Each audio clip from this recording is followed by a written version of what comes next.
Good afternoon, everyone. I'm your Council President, Natalie Fanny Gonzalez, and I'm here with awesome people. We have Councilmember Stewart. She's in Zoom right now. She's in transit. She'll be here in a few minutes, but she's paying attention.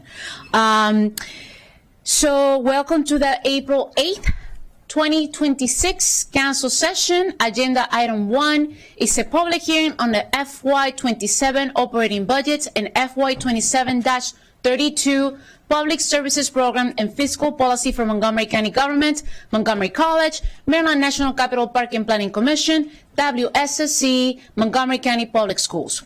Committee work sessions on the FY27 operating budgets and FY27-32 Public Services Program and Fiscal Policy for Montgomery County Government, Montgomery College, Maryland National Capital Park and Planning Commission, WSSC, and Montgomery County Public Schools will be scheduled through the end of April.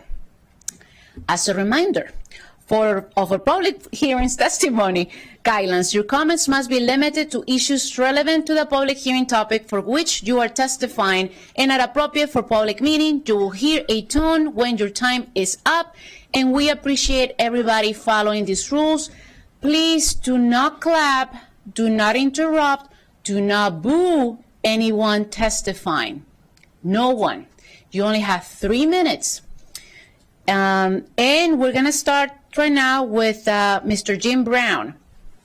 Go ahead. All right, everybody. Thank you, first of all, to all of our friends in the audience. Tao Mung, good to see you. Come visit Poolesville. I'm the longtime president of the Poolesville Town Commissioners. You guys know that. One of the founders of the Fair Access Committee. Whenever I appear before this body, I try to create a theme that separates us from the other good folks that are looking for funding up here. This past February, the theme was appreciation. The theme of my testimony today is the silver platter. Why the silver platter? The town of Poolesville, our Fair Access Committee, and our various partnerships have taken on the responsibility to identify and create the right-sized funding requests needed to benefit the health and welfare of our entire community. Silver platter number 1. We helped county leaders finally recognize the need for a new Poolesville High School. You did it. And for that, I think we can all acknowledge you saved our town. Please refer back to our appreciation theme when thinking about what you've done for us there. Also, please fund our turf field. We have the fewest practice fields of any high school in the county, that's true, and we're the only modernization project that has not received a turf field. In addition, you're straining our sole-sourced aquifer, also unlike anywhere else in the county, and trying to keep a dead field alive with our water. Our school sports teams also currently have to practice on town-owned fields. Please give us the turf. Silver platter number 2. We have again worked with you to show why a community center is vitally important to the health and well-being of our somewhat distant community. Biggest part of the silver platter. We will be donating the use of our town-owned property, recently appraised at over $1 million for the community center construction. Please be sure to keep this funded. Silver platter number 3. We've completed the research and base level engineering at our taxpayers' cost to show why a pool bubble on the Sarah E. Auer Western Montgomery County Pool makes so much sense. We've also pledged to create the labor pool needed for successful programming and staffing. Please take, if you'll pardon the expression, a deep dive to consider funding this initiative. Silver platters number 4 and 5. Our partners, WUMCO and Poolesville Seniors, are homegrown organizations who care for our most vulnerable community members, which is an organizational responsibility that usually falls on the shoulders of county organized entities almost everywhere else. Please fund their requests. Back to appreciation. Thank you for sending the mobile health clinic bus our way 3 times a month. It's been a lifesaver. Also, let's get serious about better public transportation. Remember our fair access motto? Even though we have less people, we shouldn't count less. Silver platter number 6. You say you love the Ag Reserve? Then fund the necessary maintenance and improvements on the rustic roads we have clearly identified to all of you. This will keep our residents and especially our farmers safe. Finally, the biggest silver platter of them all, the Poolesville zip code alone generates more than $100 million in annual taxes for various government entities. As always, we're willing to serve up great ideas on how you can spend it on us. Thank you. Next, we have Peter Gray. Can you turn your mic? There you go. Okay, Thank you. Technology. Good afternoon, everybody. Council President Fanny Gonzalez and council members. I'm Peter Gray, and I'm testifying on behalf of the Washington Area Bicyclist Association and its over 1,000 members and thousands of other supporters in Montgomery County. WABA asked the council to fully fund the Parks Department FY27 budget request. This level of funding will allow Parks to maintain its current level of service while not adding any new employee positions or programs. It's clear that parks are one of the most, if not the most cherished asset the county possesses.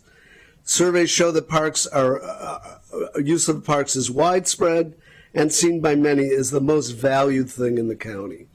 WABA members value the many hard surface and natural surface trails in our parks, as well as the newer Wheaton Gravity Mountain Bike Park, which allows kids and adults to experience the joys of mountain biking in a relatively accessible urban park.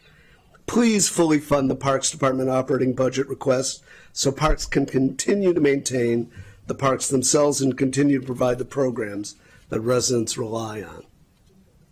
Montgomery County is not taking enough advantage of the great resource that is Capital Bike Share for the first and last mile trips that it provides.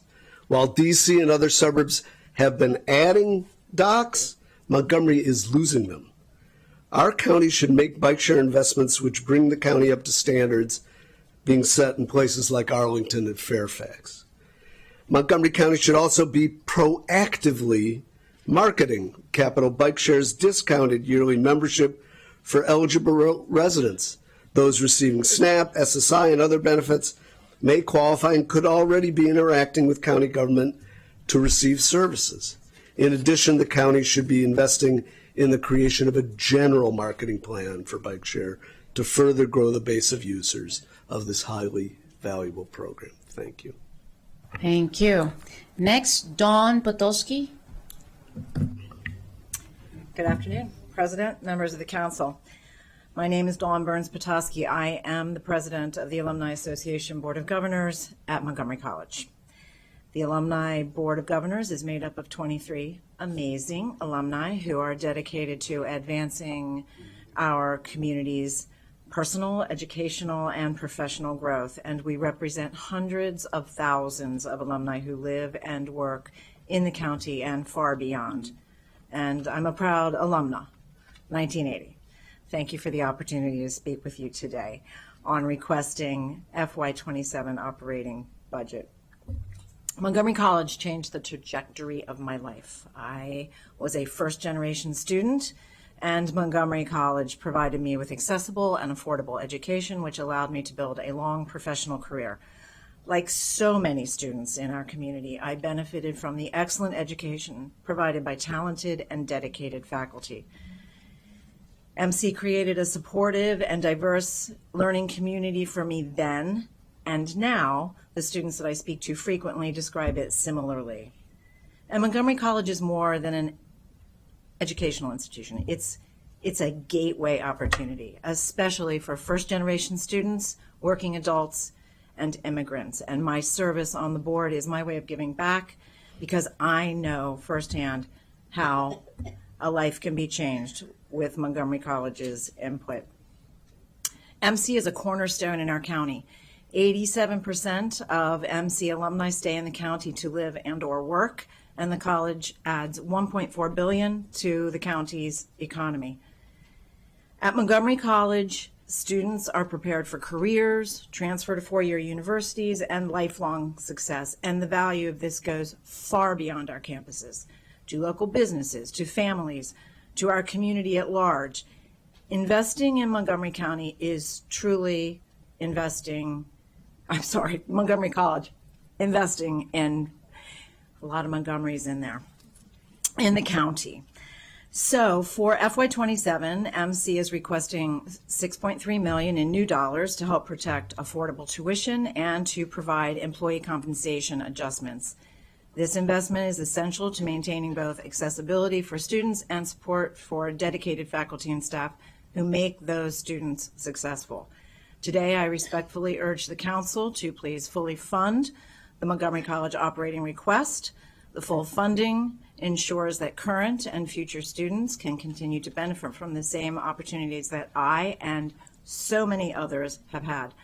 Thank you for your time, your leadership, and your continued support of Montgomery College. Thank you. Next, we're going to have Nancy Andrade, who's going to give her remarks in Spanish, and then Marcela is going to translate in English. Go ahead. Sí. Buenas tardes, presidente del Consejo, Fanny González y los miembros. Mi nombre es Nancy Andrade, soy residente del Distrito 5, soy madre líder en Acción en Montgomery y estoy aquí para pedirles que apoyen el financiamiento de $190,000 para la participación del padre en el presupuesto fiscal 2026 del Departamento de Recreación destinado al programa Excel Beyond the Bell. Soy una de las muchas madres que se ha beneficiado del programa Excel Beyond the Bell, un programa lo suficientemente inteligente para reconocer que los niños necesitan más que tutoría y recreación, necesitan padres involucrados. Las investigaciones los respaldan. Un metaanálisis de la APA del 2019 que analizó 448 estudios confirma lo que el sentido común ya nos dice. Cuando los padres participan, los niños prosperan académica y emocionalmente. Ella no solo me convirtió en una madre involucrada, me convirtió en una madre líder y 3 ejemplos de estos son, junto a otras madres formamos Padres en Acción. Cuando nuestros autobuses escolares llegaban constantemente 45 minutos tarde, trabajamos junto a este consejo para resolverlo y lo logramos. Sirvan el comité directivo de las escuelas comunitarias reuniéndome con la Junta de Educación, distribuyendo alimentos en los días de mercado, e invito a más padres que participen y formen parte de esto. Estamos construyendo nuestra asociación de inquilinos para que nuestros hijos tengan hogares seguros y lleguen a la escuela descansados y listos para aprender. Desde búsqueda de huevos de Pascua hasta las posadas, les recordamos a nuestros hijos que pertenecen a algo más grande que ellos mismos. La participación de los padres a través del programa Beyond the Bell genera beneficios mucho mayores de lo que uno esperaría y yo lo he vivido. Por favor, financien completamente la participación del padre en el presupuesto del programa Beyond the Bell. Gracias. Good afternoon, Council President Fanny Gonzalez and members of the County Council. My name is Nancy Andrade and I am a resident of District 5. I am also a tenant and parent leader with Action in Montgomery. I am here asking that you please support funding of $190,000 for parent engagement in the Department of Recreation's FY 2026 budget for the after-school program Excel Beyond the Bell. I have been one of many parents who have benefited from the Excel Beyond the Bell program. With this benefit, it is understood that children not only need recreation time and education, but they also need parents to be more involved. Many studies have shown that parent involvement is important in a child's life. A study published by the American Psychological Association, where 448 independent students were reviewed, concluded that children improve in academic and in social emotional health when their parents are involved.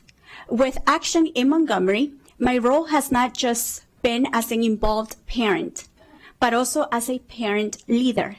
Let me give you 3 examples on how I am a leader. I have worked with fellow mothers to build a parent team called Padres en Acción, Parents in Action. When the school bus in our neighborhood was constantly late and arriving to school late as well, sometimes 45 minutes after the school day had started, we worked with some of you, with the council, to get the bus schedule right. I am also working on the board committee of my community school. I am helping ensure that parents' voices are clearly heard. I work together with the Board of Education. I help with food distributions, and I invite more parents to be involved. We are rebuilding our tenants association, ensuring that our children have safe homes and can walk into school rested and ready to learn. We organize many activities for the children in our community, from Easter egg hunts to posadas during Christmas. We want our children to understand that they are part of a strong community. Supporting parent engagement through the EBB program pays dividends far beyond what you might expect. Take it from me. With this said, I encourage you to fully fund the parent engagement portion of the EBB program. Thank you. Thank you very much. Next, we have Miriam Hernandez, who will also say her remarks in Spanish, and then Marcela will translate.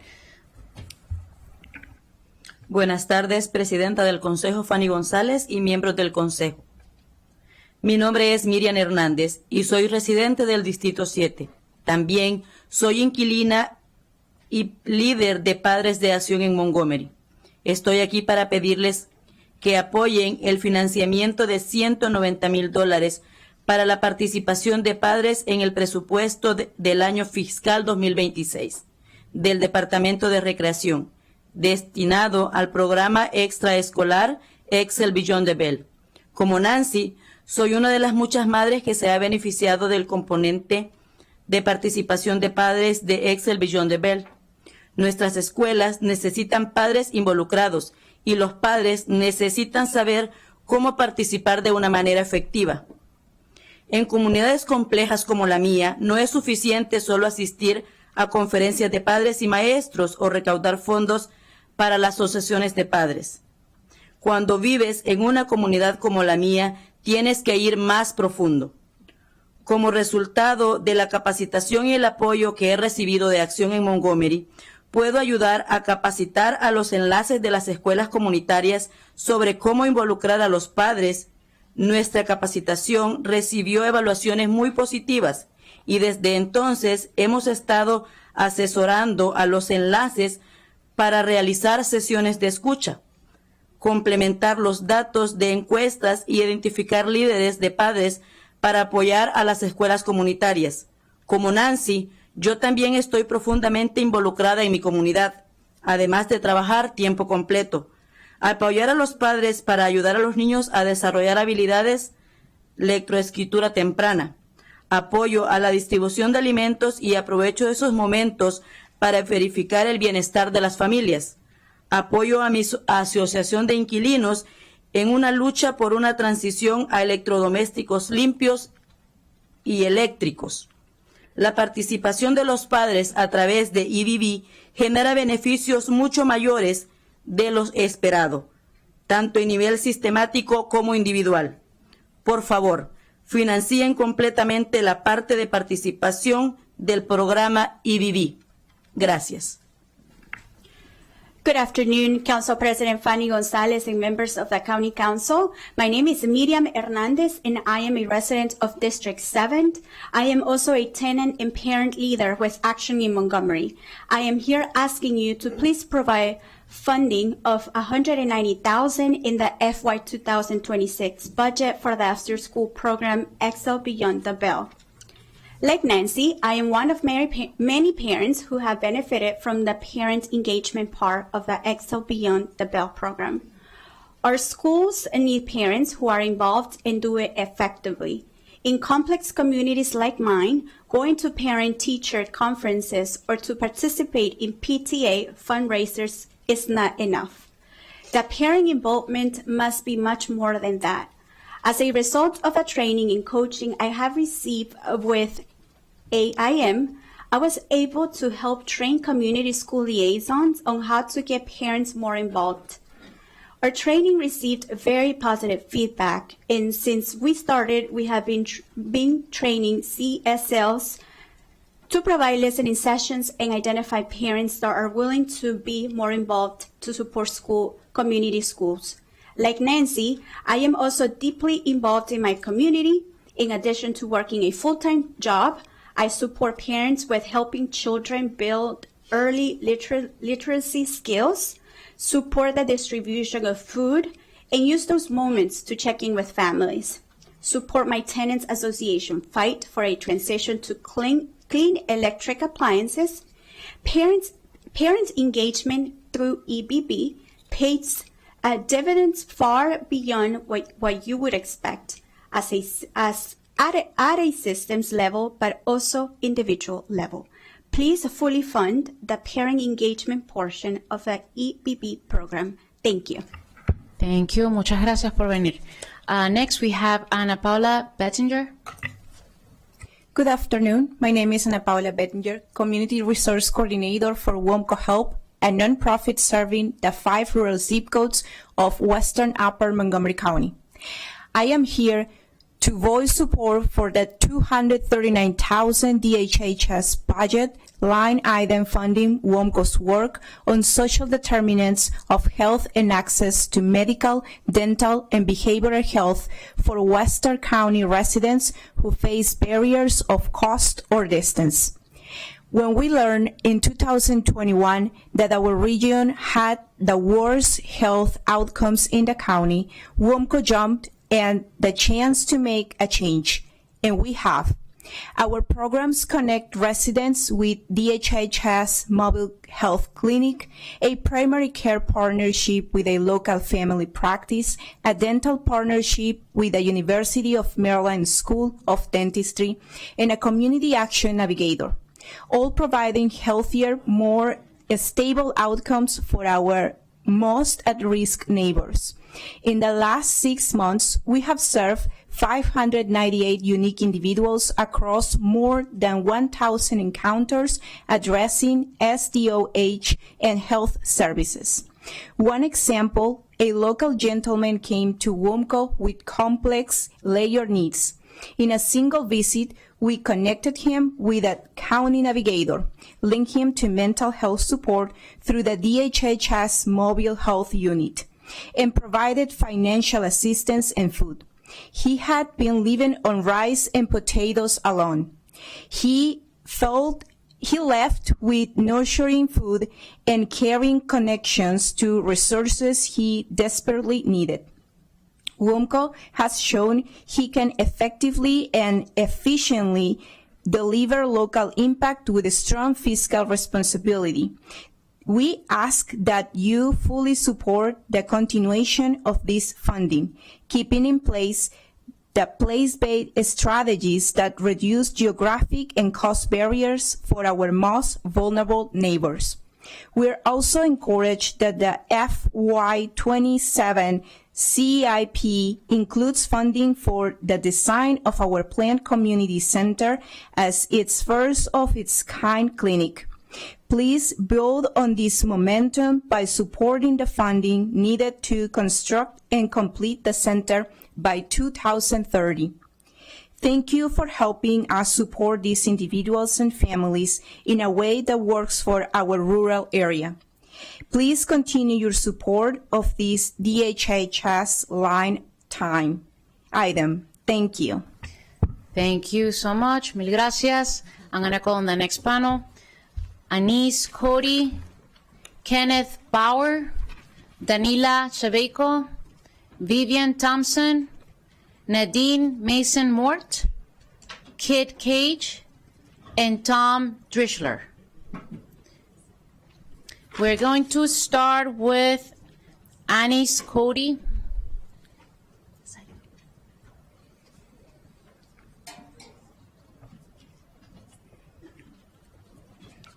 And is that you? Can you please, feel free, and state your names on the top, okay? Go ahead. Sure.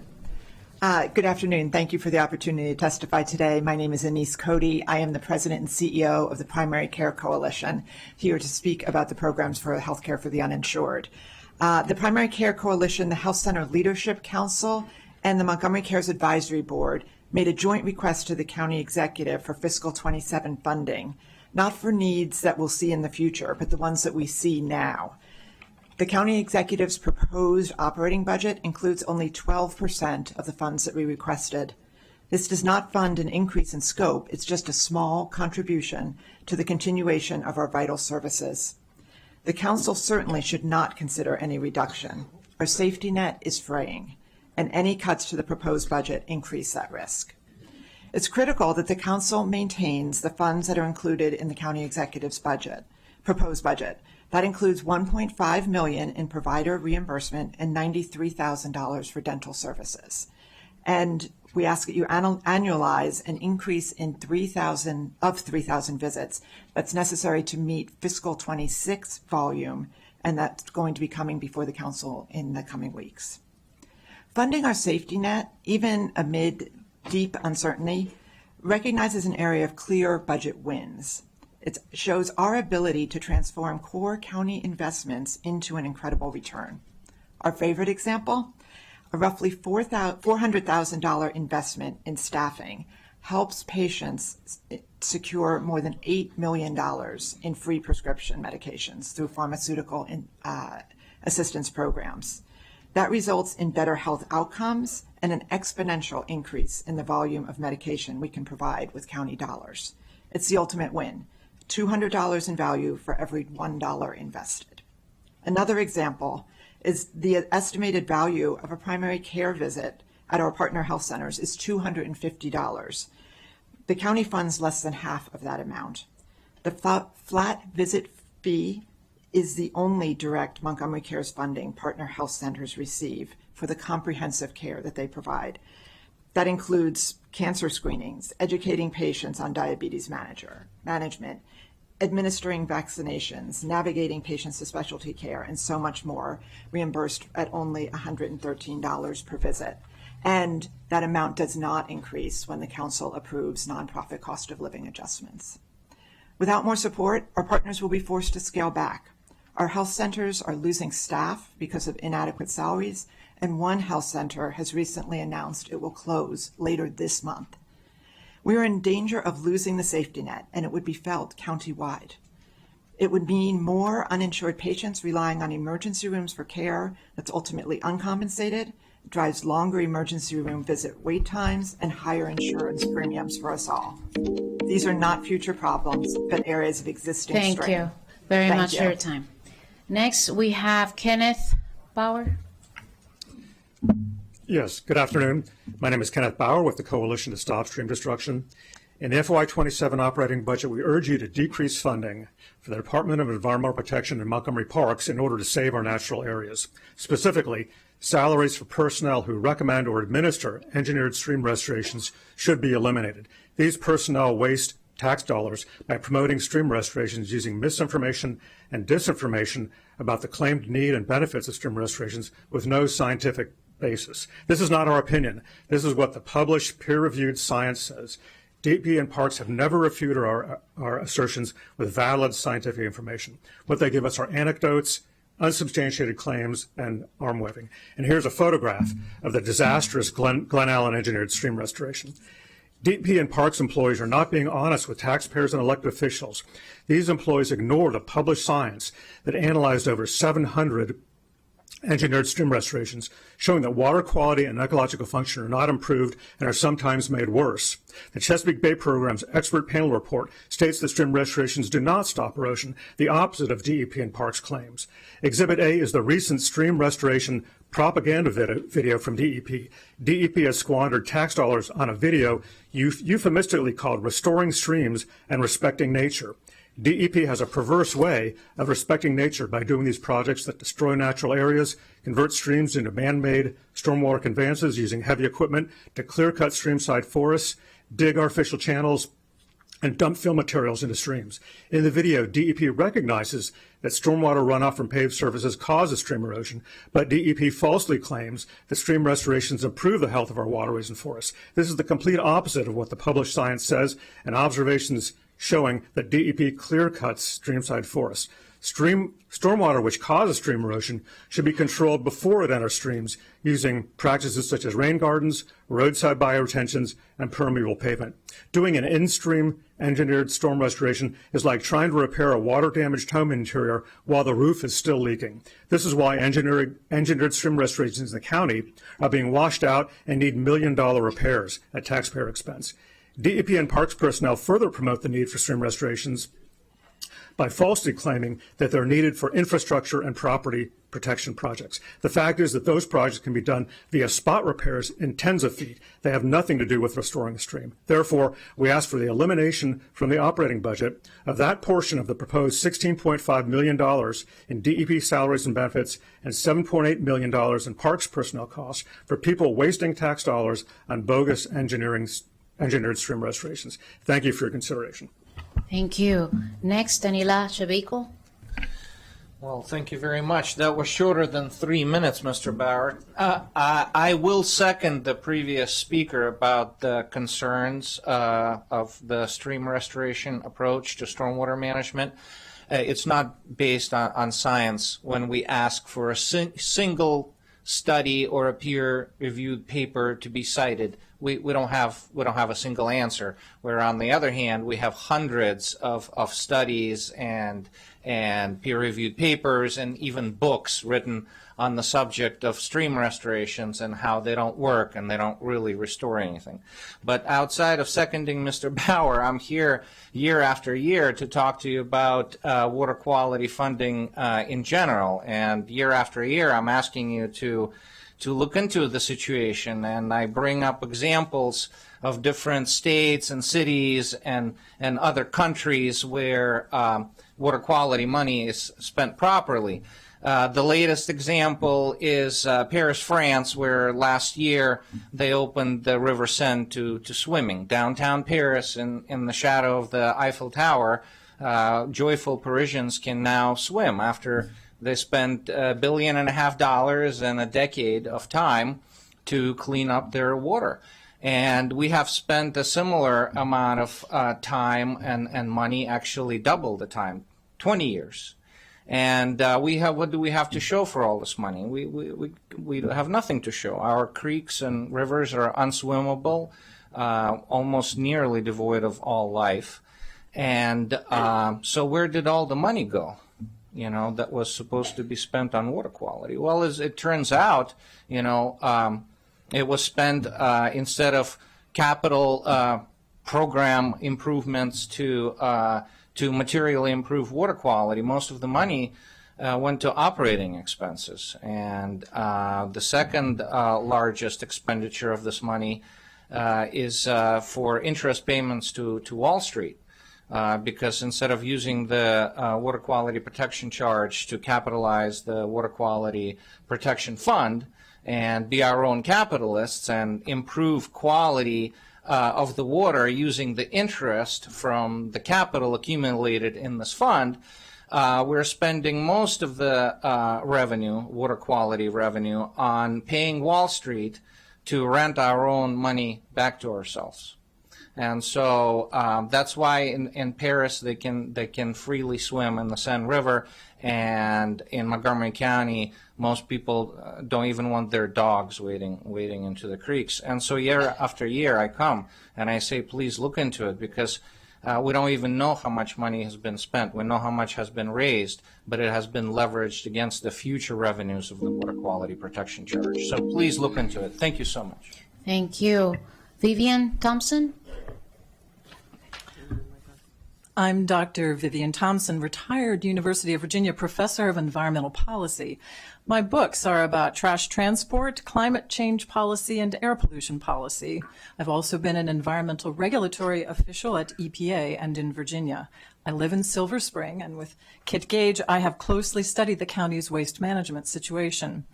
I can't make policy recommendations now because we need a full, fair options analysis, including for waste diversion and composting.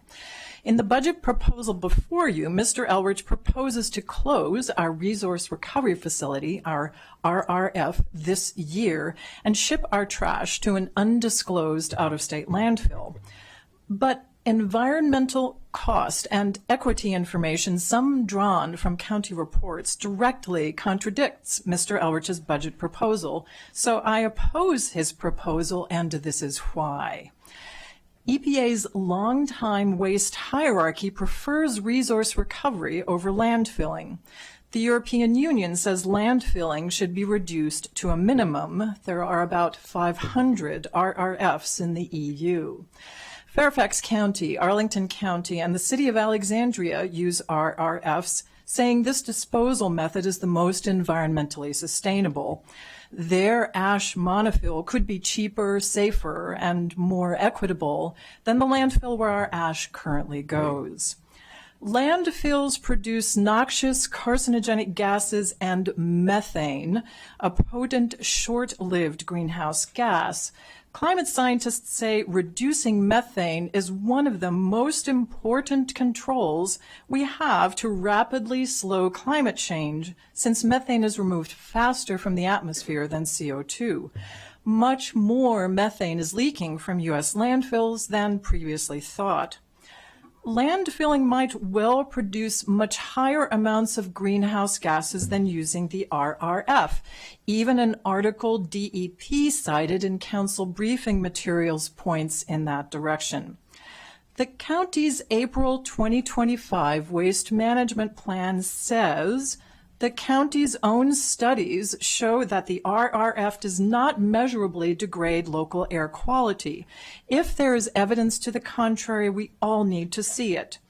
The county's 2025 Arcadis report says using our RRF would be far cheaper than landfilling. The budget proposal before you seems to agree. Finally, our RRF is in an affluent, disproportionately white area. Named potential out-of-state landfill sites all have environmental justice strikes against them. And the Durwood area, where many trucks would come in and out, has higher than average levels of diesel pollution. My written testimony provides details. Thank you. Excellent. I mean, thank you. Nadine Mason-Mort. Hi, I'm Nadine Massoni-Mort, a Montgomery County resident and honored to be a member of the Community Advisory Board of Montgomery County Pride Family. And as several of you know, my family is a part of the diverse queer community of our wonderful county. And like many residents, I was moved to join the Community Advisory Board of MoCo Pride by the actions of federal and state and local governments spewing hate speech, overt attacks, and passing discriminatory legislation against members of my family and friends who are proud queer individuals. And frankly, I was drawn to support MoCo Pride because it saves lives. I believe it is a lifeline to the 8% of Montgomery County residents, that's 88,000, who identify as queer, as well as their families and friends. If you could witness, as I have, the welcoming, secure, safe space and fantastic MoCo Pride leadership and staff that have worked tirelessly to create through this program, a program that the council initiated knowing you were answering the needs of a long-forgotten, overlooked population. I honestly don't know how they offer such a wide variety of services, including STI testing, resource navigation, and the community-centered work that encourages connection, fellowship, and joy. Please fully fund Montgomery County Pride Family Center at a minimum of $1 million in the FY27 base budget. More quick math. $1 million divided by 88,000 equals $11.36 each. That seems like a very fair investment. Many thanks for your outstanding courage and continued leadership in this very difficult time. Thank you. Thank you. Next, Kid Cage. Turn on the mic, please. Fine. I'll turn on the mic. Though I have a loud voice. My name is Kit Gage. I'm speaking as an individual. I've lived a million years roughly in Montgomery County, and I've appeared before you a couple times. A few months ago, actually within the last year, I followed the recommendation of some others, vocal in their opinions, and opposed the use of incinerators. When I suggested to some respected scientists in the field that my environmental group take that position, I was told to check the science. I did. We didn't end up endorsing closing the RRF. I started working closely with Vivian, and you've heard some of her research, and it's in her written report. We recommend the county needs more data to make a good decision on the important issue of our municipal solid waste. First, the data missing, not being counted. If the county goes to landfilling and shuts down the RRF, not only do we need to buy out the contract for $7 million for 2 years, but we need to decommission it and clean the land it occupied. The county must learn that cost. What's the cost of diesel for trucking to landfill? This will be a little more than initially thought. The county has the data for the lost revenue from the sale of electricity for electricity and metal recycling if you close the RRF. That needs to be included in the comparisons. Why are Arlington County and the city of Alexandria continuing to use their older RRF that's older than ours while they continued instead of going to landfilling? If the county decides to renovate the RRF, clarify the cost, and can that expense be amortized so as to be more budget friendly? Let me focus on 2 key issues for the county.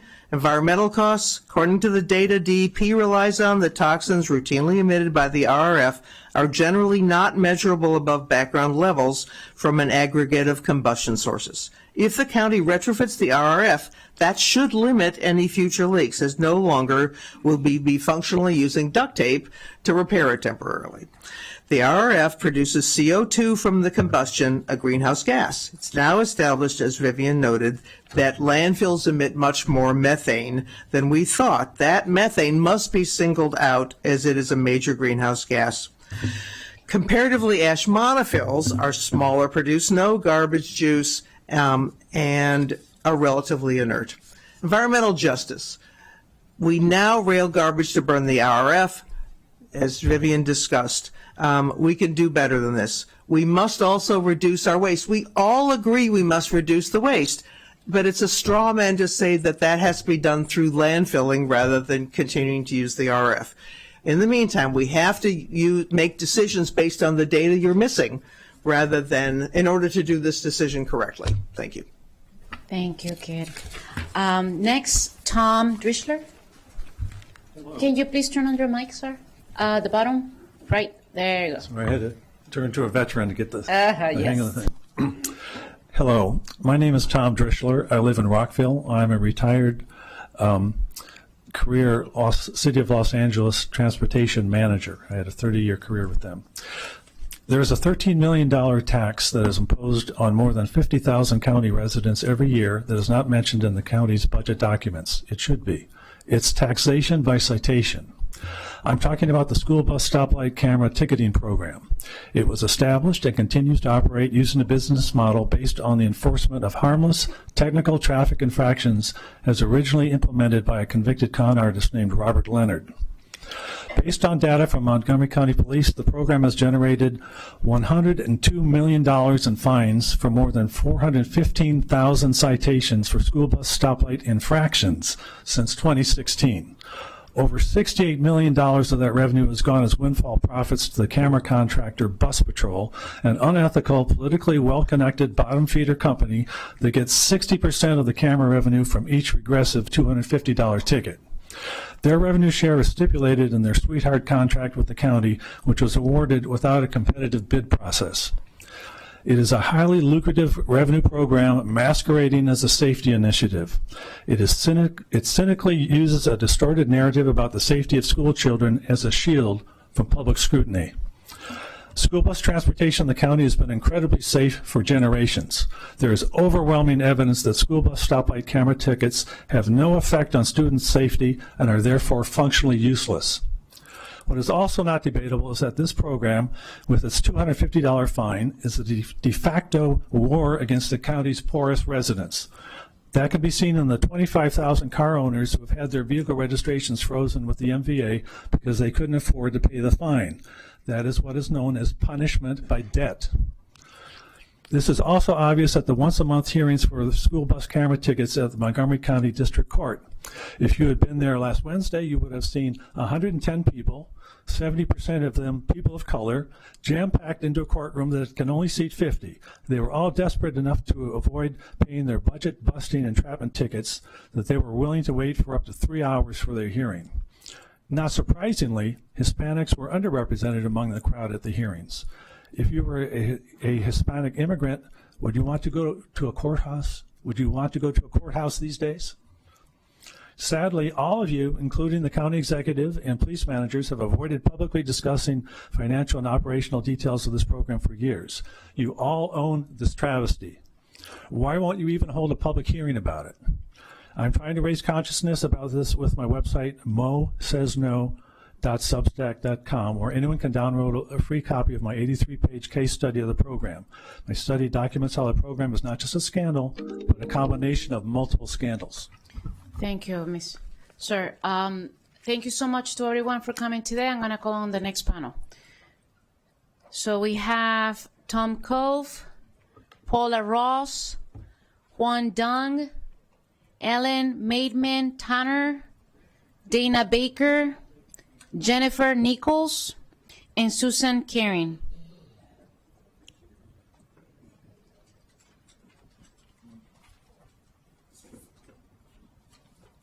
We're going to start with Mr. Cove.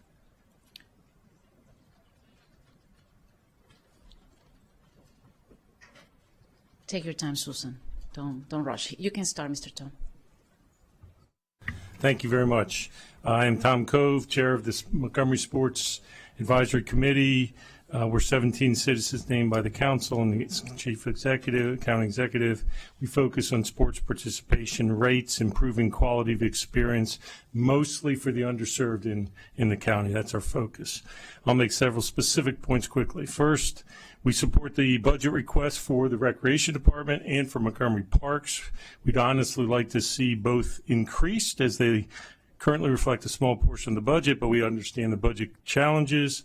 But we also just want to highlight how much service they do to thousands of citizens every day. Parks, recreation, school recreation, sports. Further, we'd highlight the multiplier effect of the Recreation Department and Parks when they give grants and they work with nonprofits. The relevant government agencies, Parks, CUP, MCPS, Recreation, need to be innovative in maximizing the funding, facilities, services, technical assistance offered to nonprofits in the sports world. We'd highlight the importance of transportation assistance. Lots of our underserved populations would like to participate more. They just can't get there. Families, kids, people working. Highlight that if we could do something there. So that's Parks, that's Recreation Department. We'd also support strongly the original funding request from MCPS, including the Stadium Ball Fields Initiative. We consider funding the high school stadium turf fields to be essential in providing high quality and equitable sports field access to every citizen in the county. Several points here. Playability. Turf fields basically double, triple, quadruple the access of people to sports fields. If you put a sports field on in the county, it's a game changer not only for a school but for a community. The consistency and the quality of the surface makes it just easier to play and much more enjoyable for kids to play, for people with disabilities, and particularly people learning, and particularly for girls and women's sports such as lacrosse and field hockey, where a good surface makes all the difference in the world. If you have a football team play on Friday night in this rain, the next Saturday the girls play on Saturday for field hockey, that field is unplayable and it's not necessarily right. The equity issues are substantial. We've really just focused on when you have a really good grass field at the stadium level in the high school, just the best athletes get to play and the best teams and the preferred teams get to play. The JV doesn't play, the lesser quality teams doesn't play. PE classes, if you have turf field, PE classes go out all year round and work on that, play on that turf field during the school season. They would never touch the stadium field if it's a grass field. Poolsville already highlighted, and let me just highlight the equity issue for us is huge because they've already developed a priority list. And so Poolsville, Watkinsville, Springbrook, Magruder, they deserve to get them. Thank you. Thank you so much. Next, Paula Ross. Good afternoon, Council President Fanny Gonzalez and members of the Council. My name is Paula Ross, President and CEO of the Gaithersburg Germantown Chamber of Commerce, representing more than 450 businesses throughout Gaithersburg, Germantown, Clarksburg, and Damascus, over 65% of which are small businesses with fewer than 10 employees. Thank you for the opportunity to speak on the proposed fiscal year 27 budget. We appreciate your support for key investments, particularly economic development investment in Germantown Town Center, small business programs through the Business Center, public safety innovation, and funding for Montgomery College. These are important and meaningful priorities. However, I want to be very clear on behalf of our members. We strongly urge you to reject the proposed tax and fee increases in this budget. Small businesses are not just stakeholders in this conversation. They are the foundation of the county's tax base. They generate jobs, occupy commercial space, and contribute directly to both property and income tax revenues. When costs go up, small businesses don't have the ability to absorb those increases. They adjust by delaying hiring, reducing investment, or in some cases, relocating. And when that happens, the county doesn't gain revenue, it loses it. The proposed increases, a 6% property tax rate increase, higher income tax authority, a 32% increase in 911 fees, and additional fee increases across transportation, water quality, and permitting, represent a cumulative burden that many small businesses simply cannot sustain. And the growth of this budget far outpaces inflation and population growth. Montgomery County is facing growing competition from neighboring jurisdictions that are actively lowering tax burdens and permitting costs and timelines while investing in infrastructure, workforce, and business development. At the same time, our county is experiencing concerning trends, including outmigration of residents and businesses, slower job growth compared to regional peers, and rising costs that challenge both employers and workforce retention. We recommend a renewed focus on policies that attract and retain businesses and residents, encourage private investment, and strengthen the county's long-term tax base. We cannot strengthen our tax base by making it more expensive to be part of it. We must grow our way to a sustainable tax base, not tax our way there. Housing is a critical part of that equation. If we want to attract and retain a workforce, we must increase housing supply. But the current environment, including rising taxes, regulatory complexity, and rent stabilization, is discouraging the very investment that we need. We are hearing directly from developers that projects are being delayed or moved elsewhere. We urge you to revisit and repeal rent stabilization and adopt policies that actively encourage housing development at all price points. Finally, we support strong investment in public K-12 education, but we also urge accountability, ensuring that increased funding delivers measurable outcomes for our taxpayers and our economy. In closing, Montgomery County's long-term fiscal health depends on a strong, growing, and competitive economy. We respectfully urge you to adopt a budget that rejects additional tax and fee increases, supports small businesses, and actively invites additional tax revenue through investment, rather than risking policies that drive it away. Thank you for your time. We stand ready to partner with you, and have included more details in a letter from the Chamber to you today. Thank you. Hong Dong? Please, could you please turn on your mic? Thank you. Good afternoon, Council President Fanny Gonzalez, Vice President Bao Công, and honorable council members. My name is Hoan Dang, and I'm representing the Maryland Vietnamese Mutual Association, or also known as MVMA. So also with me today are a few of our Vietnamese American seniors who are county residents. MVMA strongly urges the County Council to renew and prioritize contracts that help bring federal dollars into our county's local economy. For example, MVMA's $93,000 direct services contract is estimated to bring $3.2 million of federal funds into Montgomery County over a 10-year period. As part of our FY26 contract, MVMA helped 30 senior residents with limited English proficiency apply for federal Social Security benefits, which average about $6,000 per person per year. So $6,000 per senior times 30 seniors equals $180,000 annually brought into our county. And here's the beauty of it. We help these 30 seniors one time, and they continue to get paid year after year after year, and the county gets $180,000 year after year. But it doesn't stop there. With the same $93,000 contract, MVMA also helped 70 LEP seniors apply for federal SNAP benefits, which average about $2,000 per person per year. So $2,000 per senior times 70 seniors equals $140,000 annually, or about $1.4 million over a 10-year period. So let me bring it all together. $1.8 million in Social Security benefits, $1.4 million in federal SNAP benefits equals $3.2 million annually in federal funds for our county over a 10-year period. And that's from one contract for $93,000. Now multiply that by 10, right? So that 3.2 becomes $32 million a year. So, and that is a total investment, would be a total investment over 10 years of $930,000, which is under $1 million, but you get $32 million in revenues into the county. So in conclusion, MVMA wants to help our LEP seniors and address our county's fiscal challenges by bringing millions of dollars into Montgomery County. However, we can't do it without your support and your partnership. So we strongly urge Montgomery County to renew MVMA's $93,000 direct services contract as part of the county's FY27 operating budget. Let's help each other and make it a win-win for all. Thank you very much. Next, Ellen Maidman Tanner. Thank you. My name is Ellen Maidman Tanner, and I am the president of Friends of Sligo Creek, or as we call it, FOSC. We are a nonprofit community organization dedicated to protecting, improving, and appreciating the ecological health of Sligo Creek Park and its surrounding watershed.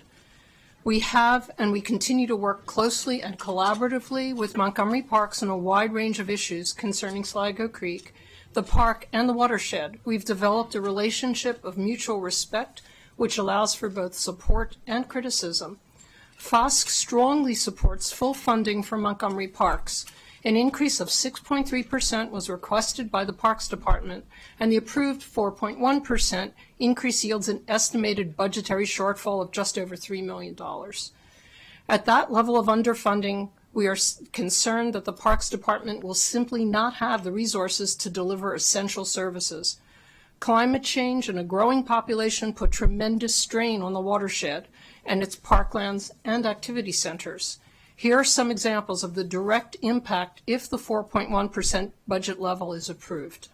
For those of you who know the parklands addressed here, you will be aware of the rapid spread of highly aggressive invasive plants that strangle and deplete trees and keep adjacent fields and riparian areas from support of native plants. What does that mean? This robs birds, bees, and the soil of the nutrients needed for biodiversity and water absorption. Healthy parklands slow flood and stormwater, reducing further creek erosion. It is crucial to remove invasives, but the positions for park staff to do this, field crew members to remove invasives, and horticulturalists to maintain what we still have, as well as a tree climber to address problem trees, are unfunded in the proposed budget. We are big-time weed warriors, and we are deeply aware of the critical collaborative nature of all of these efforts. And costs across the board for salaries and contracts, as well as equipment and supplies to maintain park amenities, will increase. As we are experiencing right now, situations can rise rapidly and put on very, very steep, unforeseen increases. Another important aspect of parks work is well worth mentioning: flood as well as stormwater management. Storms are now heavier, of longer duration, and of far greater violence, thus far more damaging. The wonderful new county flood risk tool highlights that threat. Montgomery County Parks' efforts in monitoring this trend, responding to impacts, and continuously evaluating how we can best manage and protect our urban watershed is crucial. On behalf of FOSC and its 4,000 members and all the other people who are involved in our work and promote our work, I request that you fully fund the parks budget as requested. This is no time to limit these crucial services. Thank you. Next, Dana Baker. No, it's not on. It's the other one. No. Thank you. I swear I've never needed a microphone in my life. Good afternoon. I am Dana Louise Baker, and I have served as a counseling faculty member at Montgomery College for 33 years. And today, I have the joy and the privilege of representing the full-time faculty at this hearing. Oh, and by the way, no, I was not hired as a 10-year-old child prodigy. Over the years, I have often wondered what people outside the college really understand about what we do to positively impact students and our community. Everyone knows our branding, capital M with a purple, blue C. And they also know our outcomes. We're everywhere. But today, I'm here to talk about what happens in the moments no report can capture. We help students believe in themselves and believe in the journey that all but promises challenges along the way. We listen when a student says, "I don't think I can do it." Counselors in particular answer the call from other faculty members when something just doesn't feel right with a student. It may be in a paper about their future. It could be a comment or silent signals something's deeper. Many times that something deeper is not academically driven. That something deeper can be a student struggling with thoughts about the future. Counselors say, let's talk before you make a decision. And when these things happen, students don't call a policy, they don't call a system. They call us and we respond. We teach content and skills that help students navigate college. But more importantly, we help students believe that they belong in our classrooms. I have to tell you, and this is off topic, not off topic, but off my script, I have learned more from my students in the last few years than anybody can imagine. I can now tell you what sus, Insta, and this other thing, TikTok, I know what that is now, and what shade actually means, even though it took me 4 times for them explaining it. Faculty understand a lot about our students. We hear about the students who want to be doctors, but more importantly, faculty understands that talent is everywhere, but opportunity isn't. The county support is an investment in making it possible for our students to contribute quality faculty to train the students of the future. I'm about to retire, so I need that. When the county funds Montgomery College, you are funding an institution. But more than that, you are funding second chances. You are funding workforce development, and you are funding futures that ripple throughout the community. Now we are asking the council to fully fund our fiscal year 27 budget and help secure pay raises for those who do this incredible work. Thank you. Thank you. Next, we have Jennifer Nichols. Hello. My name is Jennifer Nichols. I'm an in-home early childhood educator. Some of you have been to my place for Read Across America. I'm so excited to be here. I also represent the Family Child Care Association of Montgomery County, which has over 100 members doing the great services of early care and education. Thank you, first of all, for the $500,000 increase to the WPA and opening the WPA to serve families that are currently on our scholarship wait list. That means a lot. Montgomery County has shown that they value early education, and I feel the momentum there even in a hard budget year. But it is not enough to meet current demands. Hundreds more families could be served with a deeper investment in early care and education. The county has options to scale impact. 5 million could serve 300 more children. 10 million could serve 600 more children, 16 million, 1,000 more children. We should aim higher to match the need. This not only affects families waiting for quality childcare, but the childcare educators that are missing income or even forced to close due to the scholarship freeze and not making a livable wage. If we as a county say that we value education and we want to invest substantial funds in education, we must begin to acknowledge that learning starts in utero and make increased investments in early education. The budget currently calls for $180 million increase for MCPS, while early education only receives $650. There are a lot of stakeholders who want these increased investments in early childhood education and are willing to accept increases in taxes in order to fund them. If MCPS is nearly half of the county's budget, but spending on early childhood represents only 2% of the budget, we have a lot of catching up to do to make sure that quality environments reach investments. Families pay 20% of their budget on childcare. That is unaffordable. And The research is clear. Investments in early childhood pay big dividends in the end. Access and affordability directly impact infrastructure for working families and therefore economic growth for the whole county. We are the workforce behind the workforce. And I would venture to say that childcare and early education affects everything that we do and value here in Montgomery County. I urge you to consider a deeper and a more sustainable investment in early education. Thank you. Thank you. Next, we have Susan Karen. Thank you. Good afternoon. My name is Susan Karen, and I'm with Peace Action Montgomery. First, I want to acknowledge that the county executive's decision to remove funding for the Maryland Israel Development Center from the county budget. We recognize this was a step in response to concerns raised by many residents. But I also want to be clear, this isn't a resolved issue. It has been shifted rather than confronted. Over the past 2 years, residents have raised a deeper concern that goes beyond process. At its core, this was never about whether the MIDC funding was competitive or non-competitive. It has always been about our county's values and moral responsibility. To that end, I want to note that Montgomery County has been the only county in the nation to fund an entity like the MIDC. It means we have been an outlier. At the same time, communities across the country, including multiple jurisdictions in Prince George's County, have passed ceasefire resolutions, while we were funding a recruiter to bring Israeli military and surveillance companies in our backyard who were directly complicit and profiting from genocide. So it's important for residents to hear your views on the moral dimension of this issue, and also what values will guide what comes next.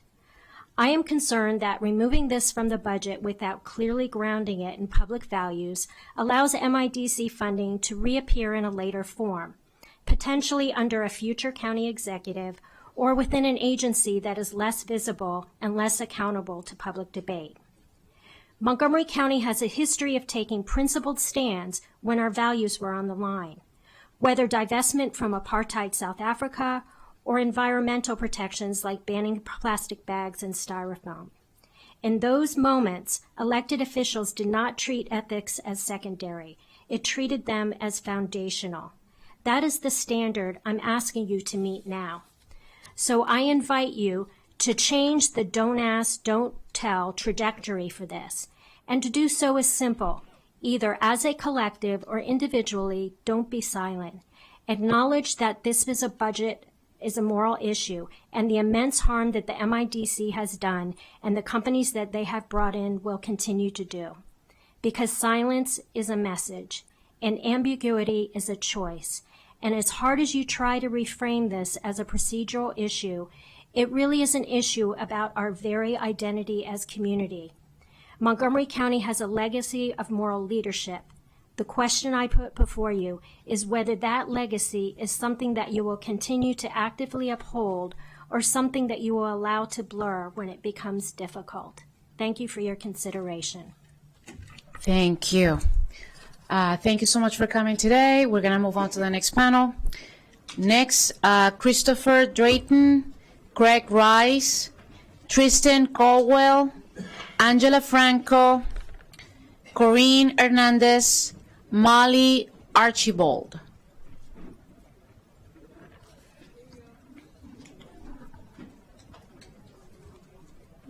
And thank you, everyone for coming today.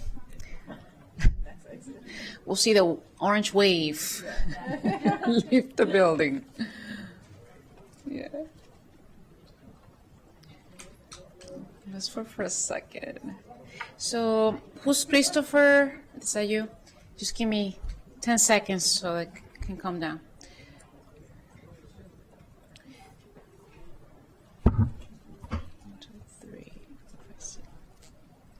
I think you may start now, sir. Go ahead. Good afternoon, Council President Fanny Gonzalez and members of the Council. My name is Christopher Drayton, and I serve as the Director of Strategic Development at Community Services for Autistic Adults and Children, also known as CSAC. I'm here to express strong support for the County Executive's proposed 2.5% increase to the Developmental Disability Supplement. Since 1979, CSAC has been a trusted partner in Montgomery County, providing a full continuum of services for individuals with autism from age 6 throughout their lifespan. CSAC was founded by Jane Salzano, a mother whose vision to create meaningful opportunities and lifelong supports for individuals with autism continues to guide our work today. That same commitment is reflected in the families we serve across Montgomery County. Today, CSAC supports individuals through education, residential services, and meaningful day vocational programs that promote independence, dignity, and inclusion. The individuals we serve rely on consistent, high-quality support every day, including safe homes with 24-hour staffing, specialized education, and opportunities to build skills and connect with their communities. The Developmental Disability Supplement is essential to sustaining these services. While the proposed 2.5% increase is modest, it is meaningful. It helps providers address rising costs, including workforce wages, transportation, health care, and regulatory requirements. Most importantly, it supports the direct support professionals who are the backbone of the system. At CSAC alone, more than 860 employees provide hands-on care, teach life skills, support community engagement, and ensure the health and safety of those we serve. Montgomery County has long demonstrated leadership in supporting individuals with developmental disabilities. On behalf of CSAC, the individuals we serve, and their families, I respectfully urge the Council to approve the proposed 2.5% increase to our Developmental Disability Supplement. Thank you for your time and your continued commitment to this community. Gracias bien. Thank you. Craig Rice. Thank you very much, Madam President and members of the Council. My name is Craig Rice. I am the CEO of Manna Food Center, and I'm here today on behalf of not only Manna, but also the county's nonprofit community. First, I want to thank you all for your longstanding commitment to building a stronger, more resilient food system and safety net here in Montgomery County. That partnership has allowed organizations like Manna over the course of over 40 years to grow into serving over more than 11,000 families a month and distributing over 3 million pounds of food annually. But I want to be clear, the system is clearly under strain, like we've never seen before. And because even during COVID, while the need was great, we had significant federal support helping to stabilize local safety net services. Today, that level of support is no longer there, but the need has not gone away. In fact, it's grown. Across Montgomery County, nonprofits are facing a perfect storm. Demand is rising sharply, more families, deeper needs, and more complex challenges. And at Manna alone, we've seen a 30% increase in families served in just 1 year. And the challenges families are facing are not isolated, they are layered. People are navigating housing instability, food insecurity, mental health challenges, and economic distress all at the same time. That means more time per client. That means more coordination across systems and more intensive support just to help families stay afloat. Yet funding has not kept pace. And our staff are feeling it every single day as inflation continues to drive up the cost of food, housing, transportation, and healthcare. But nonprofit salaries have not kept up. Real wages for nonprofit workers have continued to stagnate. And so some of our frontline staff are working multiple jobs just to try and live here in Montgomery County and get by. And some are even relying on the very services that some of our partners provide. At the same time, workloads are increasing, burnout is rising, and turnover is accelerating. And when experienced staff leave, it directly impacts the quality and consistency of the services for the families who depend on us. And it's not just staffing, our operating costs are rising as well, food, utilities, rent, and the like. So today we're asking for something straightforward, an 8% cost of living adjustment to county nonprofit contracts and grants. It's not an expansion, it's not a luxury, it's a survival measure. To that end, we're also respectfully asking for the following key budget actions. use of the emergency fund similar to what we did in November as a guiding compass and provide the Office of Food System Resilience with a $3.5 million increase to sustain and expand critical programs. Protect and increase Food as Medicine grant to $1 million to respond to anticipated Medicaid coverage losses.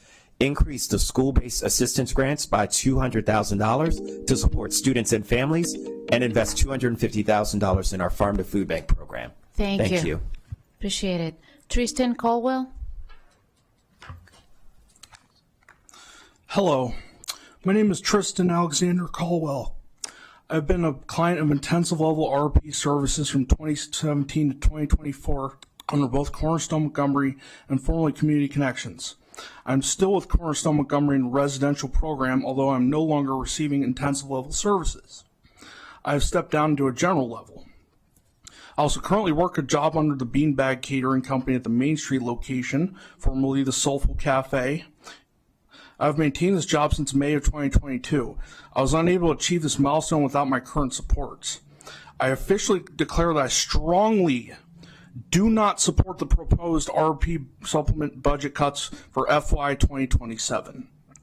This will severely impact the quality of services that I'm currently receiving. As an adult residential program client and a disabled worker, I respectfully urge that the County Council is not, I mean strongly not, go through with the 50% cut in services. I would also urge that the county add the 2.5% increase that the other RP contracts currently receiving. This is very important for continued growth. I rely on my program to help me with important life skills. Without these skills, I would not be able to live independently, so I'll give you some examples. Back in 2017, after graduating high school, I was able to cook, maintain employment, keep a daily schedule, utilize public transport, receive treatment for mental health conditions, or even have an active social life. I did not even have a stable roof over my head at the time either. Through the services I received, I've been able to overcome these obstacles and much more. My quality of life has improved tremendously. I'm still currently using the services provided by Cornerstone to manage my disability and attempt to live a somewhat normal life. The proposed budget cuts could potentially undo the progress I made up to this point and could also lead to a domino effect if staffing or services are cut. Cutting services will not help the situation. I urge you, and I strongly urge you, to restore the funding now. Thank you. Thank you. Next, Angela Franco. Good afternoon, Council President Natalie Fanny Gonzalez and members of the Council. My name is Angela Franco, and I'm the President and CEO of the Montgomery County Chamber of Commerce. Thank you for the opportunity to speak today about the business community's priorities for FY 2027 budget. The Chamber and the broader business community supports the budget's investments that promote economic growth and competitiveness. We also recognize the challenge we are, not only you, but we all are facing in passing a balanced and affordable budget that meets the needs of both our community, residents, and the business community at large. However, Montgomery County's economy is struggling, and that must change. A key component of that change is strengthening and prioritizing economic development infrastructure. For that reason, we support funding for Montgomery County Economic Development Corporation. We strongly believe in their mission, have confidence in the new leader, and view this funding as an investment in the county's long-term economic growth and tax base. During this period of economic uncertainty, marked by federal workforce reduction, housing shortages, and an affordability crisis, the county must also improve its ability to attract and retain a talented workforce. For this reason, the Chamber supports investment in education through a reasonable and affordable Montgomery County public schools, based in accountability. We also support the budget request for Montgomery College and Workforce Montgomery, which play a critical role in preparing a workforce that meets the needs of employers and strengthens our overall economy, obviously with inclusiveness at all times. While the business community supports strategic investments that grow our economy, those investments are being overshadowed by proposals that would harm the county's competitiveness. First, the Chamber strongly opposes the proposed 6.3% property tax increase and urges the County Council to reject it. Businesses and residents are already facing serious affordability challenges, which have been exacerbated by last year's tax increases passed by the Maryland General Assembly and recent increases in our property and recordation taxes. Second, the Chamber also strongly opposes the proposed increase in the income tax rate of 3.3%. Increasing the income tax rate would further erode Montgomery County's competitiveness and affordability. Third, the Chamber is concerned about proposals to create special taxing districts for commercial properties and another increase to solid waste disposal charge, both of which would place additional burdens on businesses and residents. We want to take a moment to thank Council President Fanny Gonzalez for tabling these discussions on these items until after the operating budget is finalized. In closing, the Chamber urges the Council to carefully consider the cumulative impact of raising taxes and fees. As an alternative, we ask Council members to consider reducing the size of the budget and slowing the rate of government growth. Thank you so much for the opportunity to testify today. Thank you. Corinne Hernandez. Good afternoon, council members. Thank you, Fanny Gonzalez. My name is Corinne Hernandez, and I am a resident of affordable housing. I grew up in Montgomery County, Maryland, and Gaithersburg, Maryland, and I am here today to ask you to restore funding to the county's affordable housing programs that is at least on par with the level of funding for the last 2 years, ideally even more given the need. I'm a resident of Alien Place Apartments. I discovered Alien Place from driving by, and I quickly fell in love with the community. I am working and saving to become a homeowner, and living at Alien Place is helping me to make that dream a reality. In fact, I hope to become a homeowner in the next few months. So prior to finding Alien Place, I was living in a market rate apartment. The rent on its own was so high that the dream of becoming a homeowner felt distant. What's worse is once you factored in the additional monthly fees, it felt like I was paying double rent. That living situation motivated me to begin looking for a more affordable place to live temporarily so I could begin to save enough to finally achieve my dream of becoming a homeowner. My son was another important reason why I wanted to become a homeowner. He has behavior issues. He suffers from autism, and he has sensitivity to sound coming from adjoining apartments. And part of my reason is wanting my son to be in a home that he feels comfortable. So doesn't every child deserve that? And I'm blessed that I can conceive of becoming a homeowner while many other county residents cannot. So if you can please do everything in your power to increase funding for programs that produce or preserve affordable housing over and above the county's executive's recommendation. Every dollar equals another person who can be housed like myself, and thank you so much. Thank you. Next, Molly Archibald. Good afternoon, council members and Council President Fanny Gonzalez. My name is Molly Archibald, and I am here as a member of the community to ask the council to restore the proposed 50% reduction to the FY27 supplemental budget for residential rehabilitation programs and to include the 2.5% increase being provided to other nonprofits. I work in a county-funded RRP serving young adults with priority population diagnoses, helping them build the skills needed for independence and community integration.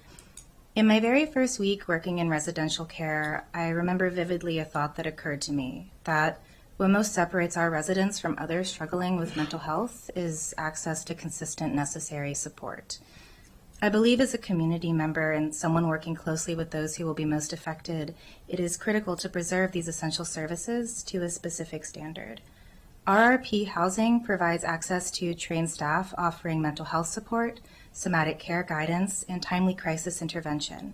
By ensuring the most basic human needs of housing and safety are met, residents are able to focus on goals they otherwise would not be able to, such as employment and education. RRP staff coordinate care by connecting residents to therapists, psychiatrists, medical providers, and dentists, assisting with scheduling and transportation, and supporting them daily, especially on days when simply getting out of bed might be difficult. This work prevents costly hospitalizations and ensures care is delivered in the most cost-effective setting. The structure of RRPs allows residents to remain consistent with treatment and medical recommendations while receiving daily support. I have seen residents transition to less intensive levels of care and into independent living, build relationships, attend school, and gain employment. Many of the graduates and individuals still in my program start to work jobs, thereby positively contributing to the tax base of the county. I've worked with individuals who entered the RRP reporting profound feelings of hopelessness and beliefs surrounding the idea that they would never accomplish the same goals as their peers simply because of their mental health diagnosis. I've seen firsthand how our services can restore dignity, positivity, and productivity to someone's life.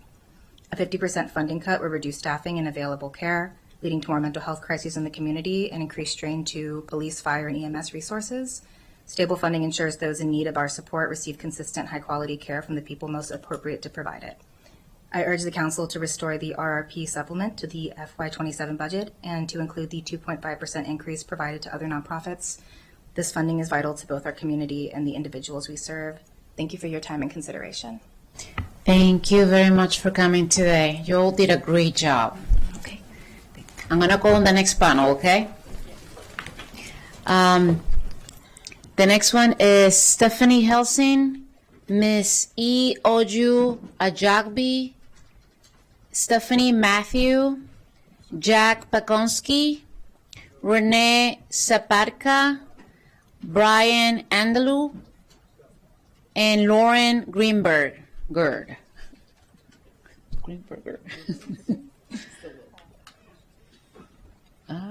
Let's see, Stephanie is right there. Stephanie, you can start. Yeah.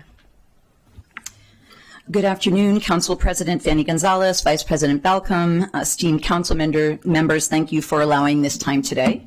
For the record, my name is Stephanie Helsing, and I am the President and CEO of the Greater Silver Spring Chamber of Commerce, which represents more than 360 businesses, mostly small and minority owned, in the Greater Silver Spring area, now the #1 most diverse community in the country.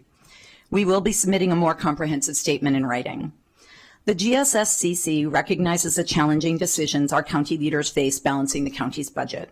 And as business leaders in Montgomery County, we share a vision of growing the county's economy, creating jobs, and fostering a thriving business community, which is why we need to remind you that the impact of proposed tax and fee increases on our businesses and residents. Strong local businesses foster a vibrant, resilient community. We ask our county leaders to focus on budgeting practices that create an environment where economic development is welcomed, not in a tagline, but in reality. One that invites investment into the county, includes incentives for growth, and creates competition with our surrounding jurisdictions, rather than a non-permissive, non-competitive environment that disincentivizes workforce from considering Montgomery County as a home, and makes it difficult for business owners and residents to continue to choose Montgomery County as a place to live and do business. We already battle a shrinking tax base with out-migration of residents and businesses and overall slower job growth. Our budget is far outpacing inflation and population. The proposed increases, including a 6.3 cent property tax rate adjustment, higher income tax authority, increases in water quality protection, rate increases from WSSC, significant transportation fees, including for EV charging and multiple types of parking permits, general permitting related fees, and the requested 5.2% increase in maintenance of effort for MCPS create hurdles for small businesses already operating on very thin margins. By rejecting these increases, we urge the County Council to contribute to continuing to protect businesses and residents who already face affordability issues. The Chamber is here to help and is supportive of funding priorities that allow us to meet our housing goals, workforce development goals through supporting Montgomery College to meet the rising needs of the community with WorkSource Montgomery, continued investment in innovative public safety tools, and continued full funding for our urban districts, all which enhance our overall quality of life and increase our ability for local businesses to be competitive. In a competitive and permissive environment, we will grow businesses, who in turn will be the engine of local prosperity. Thank you. Thank you. Next, Miss E. Oju. Is that you? Okay. Okay, turn it on. There you go. Hello. Okay, so it's getting ready to start. Good afternoon, distinguished council members. My name is Oju Ajagbe, and I thank you for this opportunity to speak in favor of keeping funding for the MoCo Pride Center within the FY27 operating budget for Montgomery County, Maryland. Thank you also to my fellow testifiers here today. As a lifelong resident of Montgomery County, I appreciate the continued and growing diversity of the constituents within our borders. With increased diversity comes the need and importance for the creation of safe spaces to allow all unique voices to be heard, feel seen, plus included. In addition to being an active member of the community, personally serving as a Board of Elections election judge, among other public service positions, and a part of nonprofits, I have had the wonderful opportunity to volunteer, participate, and attend numerous events hosted by Mr. Philip Alexander Downey and Living Your Truth, also known as LYIT, or LIYT, which is graciously supported by the MoCo Pride Center. As an inaugural and recurring cast member of the original TV show Black Girl Magic Stories, I am thankful for how Mr. Downey works tirelessly to ensure important plus inclusive conversations affecting minority, marginalized, and disenfranchised populations, especially addressing the need for total health and wellness, have a visible platform. Black Girl Magic Stories was created by Mr. Downey, who is the CEO of the MoCo Pride Center, to, quote, spotlight the stories, intergenerational perspectives, wisdom, hurdles, and triumphs that come with being a woman from across the African diaspora living in the U.S. who resides in Montgomery County, Maryland, and throughout the Washington, D.C., Maryland, and Virginia areas. The importance of keeping the funding for the MoCo Pride Center within the operating budget for 27 ensures that Black Girl Magic Stories, as well as the supporting events, in addition to the inclusive initiatives shared by my fellow testifiers, can continue to flourish due to having the funding serve all minority, marginalized, and disenfranchised populations, especially addressing the important need for total health and wellness. As I have learned through my personal development work, quote, true unity is diversity and harmony. Continued funding of the MoCo Pride Center within the fiscal year 27 operating budget is one step in working toward increasing the harmony within the diversity of Montgomery County, Maryland. Thank you, distinguished council members, for your time. Thank you. Next, we have Stephanie Matthew. Hello. Good afternoon, Council President, members of the council. My name is Stephanie Matthew, she, her, and I'm a resident of Montgomery County. I first became involved with the Montgomery County Pride family as a volunteer with Pride in the Plaza, and through that experience, I saw firsthand the impact this organization has on our community. I was so impressed to see how wide-ranging the activities at Pride in the Plaza are, from health services and educational programs to queer-owned vendors and live artistic performances. It's really a showcase of the full LGBTQIA+ experience, rooted in community, inclusion, and joy. My volunteer experience led me to become more involved, and I now serve on the Community Advisory Board. I have personally benefited from the Pride Center's community building efforts. I've attended events and programs that create space for LGBTQIA+ residents and allies to connect, build relationships, and feel a sense of belonging. That kind of space is not easy to find, and it matters deeply. I'm very grateful that the county has made this possible. I'm also a big supporter of the Pride Center's lending library. As someone who loves reading, I've been proud to contribute books on queer history and art. It's meaningful to see those stories and that representation accessible to others in our community. What stands out most to me is that the Pride Center offers a full range of support. It's a place where people can access vital services, including health resources and referrals, while also finding joy, connection, and community. I think it's incredibly important that our residents can access these programs and services right here in Montgomery County, rather than having to go into DC or to Baltimore. The county's initial $500,000 investment, along with $500,000 in supplemental funding from the council, has made this work possible and allowed it to grow. But this level of support is not sustainable through one-time funding. I'm asking the council to fully fund the Montgomery County Pride family, MoCo Pride Center, Inc., at a minimum of $1 million in the FY27 base budget. This funding ensures that spaces like the Pride Center can continue to exist, grow, and serve the people who rely on them every day. Thank you for your consideration.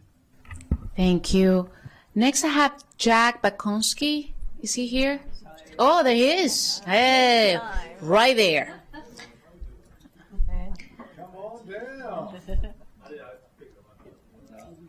All right, you can start now. Yeah. All right. Hello. My name is Jack Pankowski. I am a student at Towson University, and I grew up in Germantown, Maryland my whole life, in Montgomery County. And I am here to voice my support for the Parks Department and to voice some of my disdain for the most recent recommended park budget. The parks itself, we are asking for a 6.3% in budget increase, and the county executive board has only allotted about a 4%. This has created a gap of over $3 million that the parks now have to, get back up to speed. This is going to affect park police, irrigation, our maintenance workers. They're not going to be able to, work at those salaries. It's going to be more difficult for them. And I think this could not be coming at a more worse time, right? 1 second. It's tough right now to be a young man or woman in this county. There doesn't feel like there's a lot of resources or places that we can go to properly enjoy ourselves, right? It is more expensive every single day to spend some time out in society. It feels like you have to, purchase something to exist out in public, right? Our park services allow a free place for every young man or woman to go and enjoy themselves, right? This, we've seen just a lot of social isolation in the past couple of years following COVID. People feel more disconnected and on a part of a community more so than ever. And to change this, we really need somewhat of a radicalized movement about building community, about creating third spaces, about uplifting our parks. Right? I would like to remind you all that, the parks budget is only 2.1% of the entire department's budget, right? We're only asking for 2.1% of the pie, right? All these other services, they're valuable and they're needed. Say, police department, firefighters, our political institutions. These are all how we live. These are all the ways we can go through society. But our parks department is why we live. It is why we do our things. We put on these fancy suits and come to work and make our paychecks so that, we can go home and enjoy ourselves with other people and communities in these park systems. So they really cannot be undervalued, right? And I'd just like to say thank you for letting me speak today. Sorry for kind of barging in here, but I appreciate you all, and I hope you can reconsider this budget up to that 6.3%. Thank you very much. Thank you for running. That was entertaining. Renee Zaparka, is that you? Yeah. Okay. Good afternoon. My name is Renee Zapaka, and I've been in the early childhood education field for over 20 years. I currently work at Karasik Family Infant and Child Care Center, lovingly known as KFEC. We are the only fully inclusive child care program in the county and are part of the ARC of Montgomery County. I have seen this field grow and evolve rapidly over the past 20 years. My work experience and expertise has been built from the ground up. I've come a long way from my days as an intern at the Early Childhood Training Institute up in Harrisburg, Pennsylvania. I've worked with, my experience runs the gamut from all age groups. I have worked in the classroom and sometimes still do, and I've worked my way up to being a Senate director and have had many more skills sets beyond being in the building daily. One of them is being and advocating for the early childhood education field. Since the beginning of my career, I've seen the demands increase for teachers and programs, but the budget we receive has not kept up with the demands and regulations expected of centers and teachers. Getting just a sliver of the pie that is put into education is no longer viable to keep high quality centers, attracting and retaining high quality teachers, and keeping residents in the workforce by keeping the cost of care at centers down. An 8% increase in funding would be a good place for the county to start. In a study conducted by the county in 2024, only 59% of county residents had access to care. I am sure as funds for the Child Care Scholarship have frozen and that numbers has decreased. KFIC is unique and in the best way possible. I feel the county and other centers could learn a lot about the work we do and how we are making ECE possible for children of all abilities and income. 1/3 of our population are of children who have a need, whether it be medical or educational. We pride ourselves in being fully inclusive. We have two nurses on staff. and all of our services are done in-house. PT, OT, speech coaching, all over the place in our building. All this comes at an increased cost. To help as many families as we financially can, we increased our seats for our pre-K grant program from 20 seats last year to 50 seats this year, and we're increasing that again to 55 seats in the next year to give every child a chance of quality education. We also utilize the EquiCare grant, but we have maxed out our allotted spaces and would love to make more children with a medical need, but cannot because of limited funding. Working Parents Assistance, which has historically been strictly for before and after care. Sorry. Thank you so much. You can send the rest over email, okay? Okay. Brian. Good afternoon, council members. Brian Amlow on behalf of the Apartment and Office Building Association. I'm here today in opposition to the proposed property and income tax increase. Since the county executive took office, county spending has increased by nearly 50%. That's nearly twice the rate of inflation over the same period and roughly 5 times the rate of population growth. A significant driver of the spending growth has been rising personnel costs, which have increased at a pace that far exceeds inflation. To support this level of spending, the county has relied on higher property tax assessments and repeated tax increases. These tax increases are not happening in a vacuum. Housing providers are already dealing with rapidly rising operating costs. Since 2018, energy costs alone have increased by more than 65%. At the same time, insurance premiums for multifamily properties have surged. In just the past 4 years, many providers have experienced 20 to 40% increases year after year. When you layer additional tax increases on top of increased operating costs, it becomes harder to maintain properties, harder to deliver housing at a price point that residents can afford. I respectfully urge the council to reject the proposed tax increases and instead focus on a more sustainable fiscal approach that prioritizes affordability, economic competitiveness, and long-term economic growth. With my remaining time, I want to point out that the Department of Housing released its revised troubled and at-risk properties regulations over a year ago. These updated regulations created operational efficiencies that benefited tenants, housing providers, and code enforcement staff. My understanding is that the regulations are stuck with the Office of the County Attorney. I'm bringing that up because I urge the council to raise this issue with the County Attorney and the Department of Housing during this budget season. Thank you for your time. Will do. Thank you for bringing that up. Lauren, go ahead. Get it closer. There you go. Good afternoon, Madam President and council members. I represent Zero Waste Montgomery County. I'm appalled by the misinformation that you just heard regarding the safety of our incinerator. It sounded so convincing, didn't it? These two testimonies sounded exactly like the cherry-picked data that you hear from ReWorld and other incinerator operators. This was a regurgitation of a report that they sent to county council members. You also received a point-by-point rebuttal of this report from us, showing actual data from our incinerator and from actual landfills that are being considered for use. Arcadis is part of an incinerator trade association that pushes for incinerators to be built in Florida. The EPA has long allowed thresholds for toxic chemicals based on industry economic needs, not the safety of the community. Don't trust those. Please read the report that we sent each of you that is based on unbiased information that was not financed by industry sources. For my testimony, I wanted to address 3 concerns, Madam President.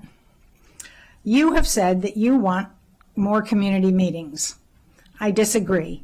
Trash management at home will not be affected by this decision. Calling for more meetings only delays the process, puts more people at risk, and increases our cost. You also said you want to have a solid waste management plan passed through the MDE. They have assured us that this is not necessary. It can be incorporated in the next report. Finally, you have said that you do not have enough information on the proposed advanced waste processing plan. This would be a legitimate concern if it was in the FY27 budget, but it is not. The council can debate and discuss this over the next couple of years. AWP is not on the table this budget session. We have a solution that will prevent heart disease, cancer, and respiratory infection. We can stop harming the community that is getting our toxic ash. We can produce half, and this is true, half the greenhouse gases we are currently producing, and over time, it will cost us less because we can implement waste reduction strategies. You have a fiduciary duty to act in our interest and to protect us. If you do not move forward with this budget, we will lose the contracts that are on the table now. If we start over again, they will be more costly for sure. And it will be on your consciences if there is yet another tear in the incinerator that produces massive toxic leaks. You live here. You have families who are also at risk. Thank you. Appreciate it. Please do not delay your decision. Thank you for coming today. Next panel will be Luis Cardenas, Jeannie Barnes, Lynn Harris, William Primosh, Elizabeth Feidler, Stacy Womble, and Elad Fernberg. We'll start with Luis Cardenas. You may begin. Turn on the mic. There you go. Thank you. Hello, Council President Fanny Gonzalez and members of the County Council. My name is Luis Cardenas Jr., and I'm the owner of Bargain Movers here in Gaithersburg. The company was started by my father over 40 years ago. He founded a company based on principles that he could provide good quality moving services and give back to the community. He was active in the Chamber of Commerce, helping strengthen equal opportunity rights and community involvement throughout the 80s. Now Bargain Movers serves a larger DMV area where we remain just as involved in our community. We now have 8 trucks in our fleet. We employ 20 to 25 people, providing benefits and stable employment. I continue my father's legacy. I'm on the board of the Gaithersburg Germantown Chamber of Commerce. I'm also the chairman of the Movers Division within the Maryland Motor Trucking Association. We partner with the Move for Hunger program here to donating non-perishable food items to local food banks. And we also work with other nonprofits, donating crews, trucks, time for special events and special needs. I'm deeply concerned about the cost of doing business in Montgomery County. As a longtime business owner, a lifelong resident who grew up here, went to high school here, I do not want to leave Montgomery County. My intention is, or was, to continue doing business here. With the evolution of my family's company by growing a physical plant in the air park. We identified land, got in touch with all the correct people in the county to explore a permitting process, and quickly discovered for us to expand would cost far too much money. Beyond the construction of a new building, the impact fees of loan from the county would have been $200,000. Not a little number a small business can carry on its own, plus permitting fees and more, far beyond what a family company can absorb for this project. We are now exploring neighboring jurisdictions for our expansion, where such an expansion will be much more cost effective for us. We are busy. We serve commercial and residential clients for small scale and large scale moves. What is concerning is what we've noticed a shift happening over the past couple of years. We are moving more people out of this county than ever before. Not into the county, not within the county. People are leaving this county not only in Maryland, but out of this state. That's alarming to me. People can't afford to pay for our professional services, but no longer want to pay the high cost of living here. I urge you to really consider how you treat businesses in Montgomery County. Businesses like mine support employment and pay taxes. We provide needs services. However, Montgomery County is increasingly too expensive for businesses like mine to grow here. Please do not pass these proposed property tax increases, income tax increases, not to mention all the proposed new and increased fees to businesses and residents. Please create legislation that makes it easier for business like mine to grow here and grow a workforce here. Otherwise, when these costs increase, it's the consumer who ends up paying it, because the only thing we can do is pass on these fees to the consumer, and we already have a strong enough unaffordability issue in this county. Thank you for your time. Thank you. Next, Jeannie Barnes. It's right there in front of you. I think it's under the paper. There you go. Oh, yeah. Thank you. I'm Jenny Barnes from Conservation Montgomery, and I want to speak on 2 issues. One is the DEP grant program, and secondly, the park funding. First, on the DEP grant program. It's been estimated that 80% of our county tree cover is located on private property. And we at Conservation Montgomery have been offering Home Tree Care 101 since 2012. A well-received practical approach and one of Conservation Montgomery's signature programs for the public. The average satisfaction rate among class participants is 93%. The program is consistent with the county's climate change goals and for sustaining tree canopy. It is cost-effective as there is an exponential effect. One homeowner who takes the class will easily turn around and tell 10 other county residents how helpful the program is. Often residents in civic associations and HOAs will contact us to have second and even third classes held in their communities. We made our program inclusive as it takes into account the county's second largest non-native English-speaking population. We produced a tree care guide with some of the county's best experts on trees and forests. It's been widely distributed in areas of the county where tree canopy is at its lowest percentages. With additional grant support, we can distribute the guide to more of the county, and through grant support, we have been able to translate the Home Tree Care 101 website into the Spanish language. We were able to translate our Home Tree Care guide into Spanish. Future funding for this program will allow us to address other non-native English-speaking residents with vital information about caring for mature and newly planted trees on their home properties. Our budget for Home Tree Care 101 is quite small, under $10,000 annually, compared to the other county grant requests, and we would really like you to continue to support this grant program. Parks funding. When the county executive released the recommended budget for fiscal year 2012 is on my mind, it contained only 4.1% increase. This is not adequate. Montgomery County Parks requested a 6.3% increase simply to maintain current services. This leaves a $3.1 million gap. With 416 parks across 37,000 plus acres, our county offers residents one of the finest park systems in the country. Access to our varied parklands and the nature experiences they hold are an invaluable amenity to our communities in health benefits, outdoor activities, and a chance to experience the wonders of our natural world. This shortfall will make it difficult for Montgomery Parks to deliver our everyday services. Stewardship is an obligation, so please bring back the money. Thank you. Lynn Harris. Good afternoon, Council President Fanny Gonzalez, Council Vice President Balcom, and members of the Council.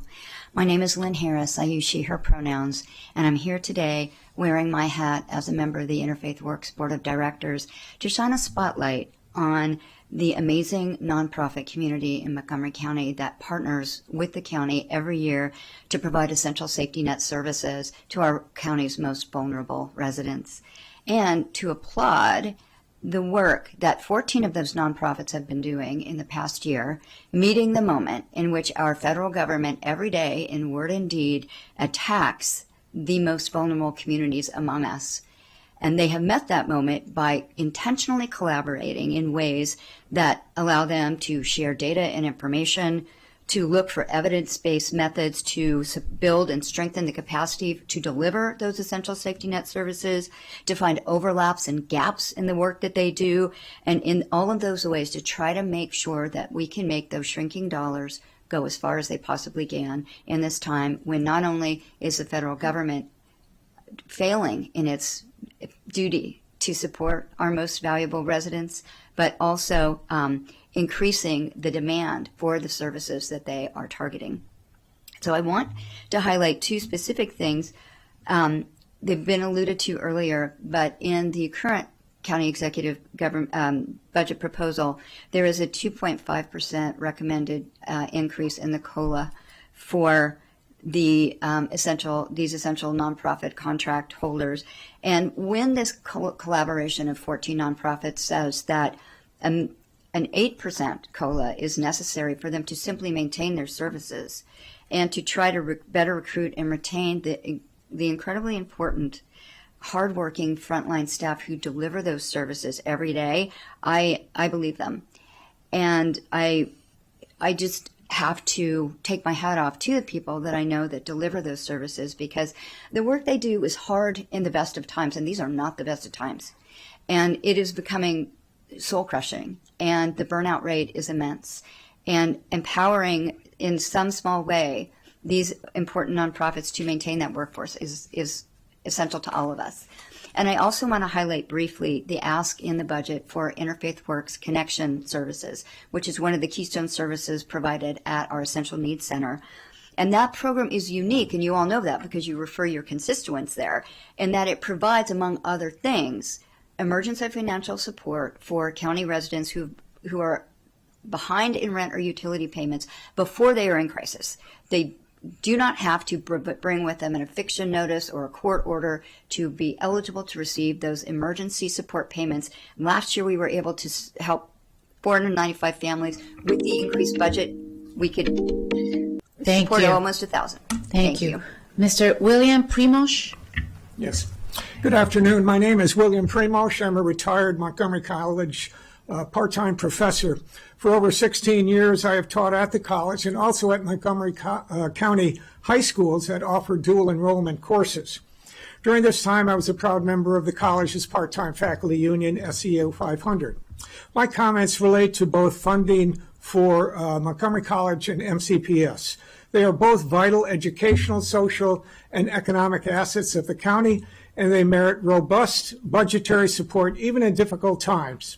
Montgomery College in particular plays an important role in building a stronger community and providing economic opportunity to all our young people, no matter what their background. My students reflected the broad diversity of the community. Over half of MC's students are minorities. A disproportionately large number have low-income backgrounds. Typically, 2/3 of my students work full-time or even full-time and part-time to pay tuition and support their families. About 20% were first-generation students. For many, Montgomery College offered the only affordable opportunity to receive a higher education. Full funding of the college's proposed budget will ensure that the college can provide a quality education and also, importantly, the additional support services that students from disadvantaged backgrounds need to succeed. That additional support for many students in high schools is also vital for college success. I am concerned then about proposed sharp cuts to support staff there, such as family engagement specialists. Their services are especially important for helping first-generation college students and students with disabilities. I urge the Council to view funding for support services in MCPS and Montgomery College as closely linked. Fully funding the MCPS budget with amendments will ensure adequate support student services needed to prepare students for college, and fully funding the MC budget with support services will help them succeed in their college studies. Students, their parents, and the county will all benefit. Thank you. Thank you very much. Next, Elizabeth Fiedler. Good afternoon. Dear Council President Fanny Gonzalez and Council members, thank you for the opportunity to testify here on the FY27 operating budget. My name is Elizabeth Fiedler, and I'm a resident of Montgomery County. I'm here to express my strong support for the solid waste disposal plan in the FY27 budget proposed by the DEP and the county executive.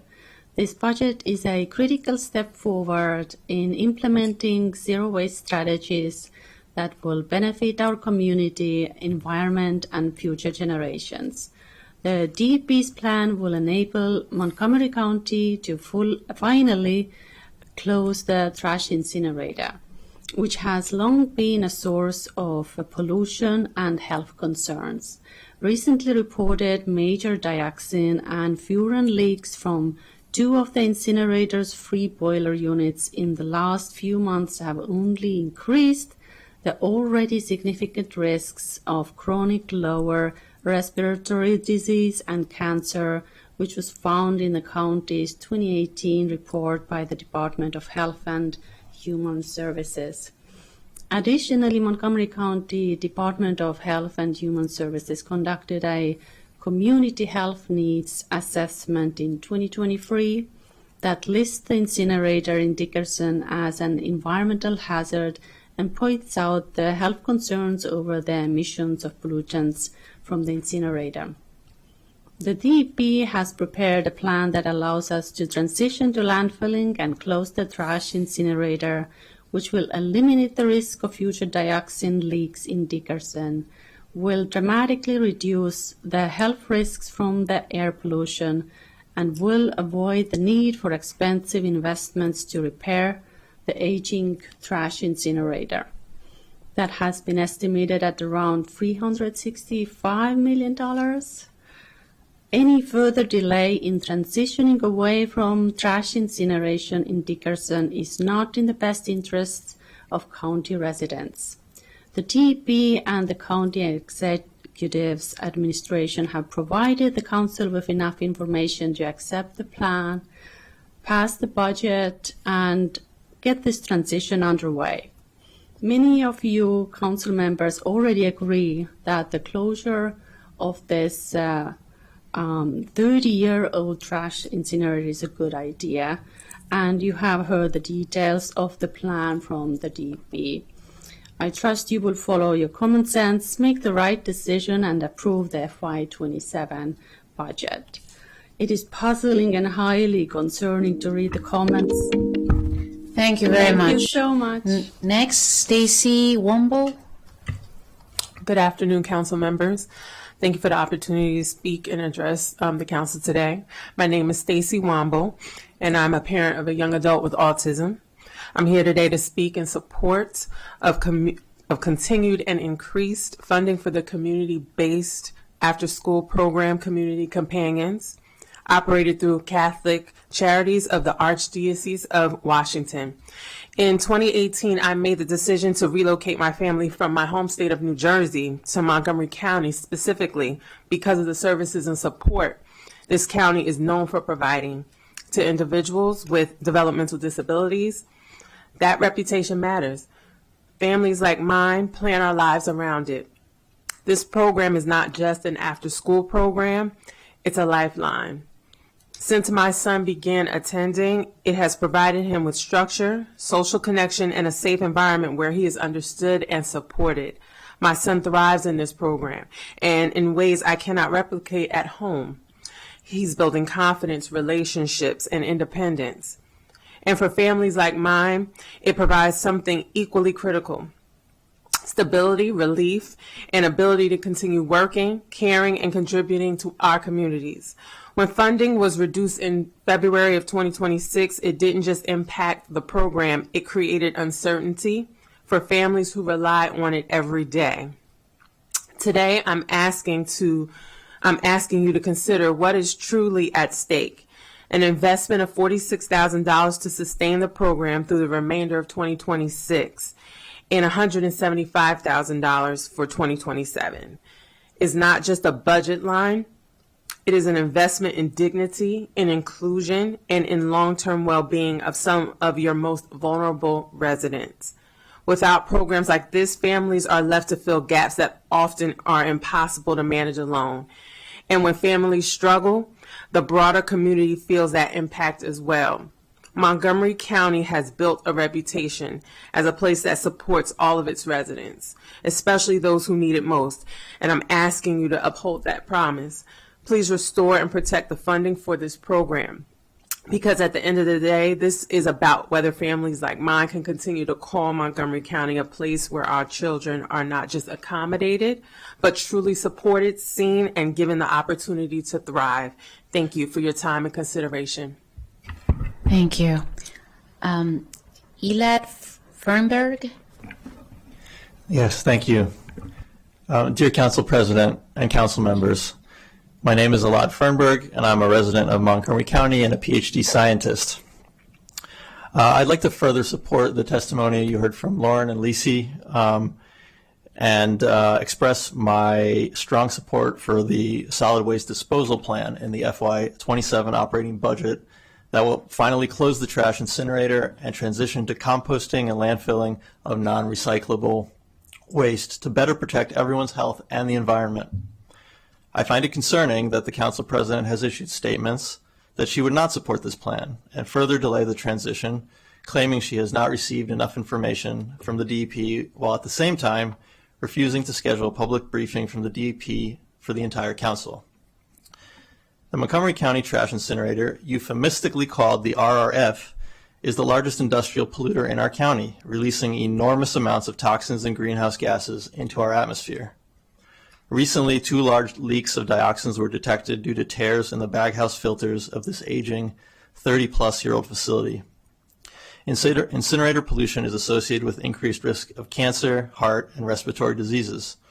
The dioxins and other toxins released are found at high levels in meat, eggs, and agricultural products produced in the region.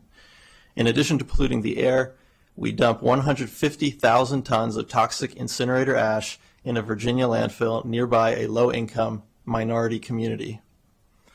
Residents of the county have been fighting for years to close the RRF. Right now, we have the best opportunity in 10 years to do just that and get these harmful pollutants and toxins out of our air almost immediately. After years of studying options, the DEP has put their full weight and support behind a good solution. The closure of the RRF will allow for the opening of the county composting facility in Dickerson, which will reduce our waste stream by at least 20%, sending the organic fraction for composting. Composting organics instead of burning them is just common sense. Under the DEP plan, the remaining waste after recycling and composting will be hauled by truck to a landfill vetted by environmental justice criteria. The landfills under consideration are not near low-income communities and reduce the harm to the receiving community by more than half compared to the current ash landfill being used. Importantly, stopping incineration now would save $17 million per year in maintenance costs and $365 million in renovations of the aging facility. Therefore, I strongly urge the Council to approve the FY27 budget to close the incinerator and move us towards a zero-waste pathway now without further delays. The power is now in your hands to act in the best interests of our community to protect our health and our environment. Thank you. Thank you. Thank you to everyone who came to testify. We're going to move on to the next panel. Miriam Ide, Kent Sovine, Carrie Whitcup, Stuart Simon, John Clank, Afna Khan. We are going to start with Marion. Oh, no, take your time. Take your time. Take your time. 3. If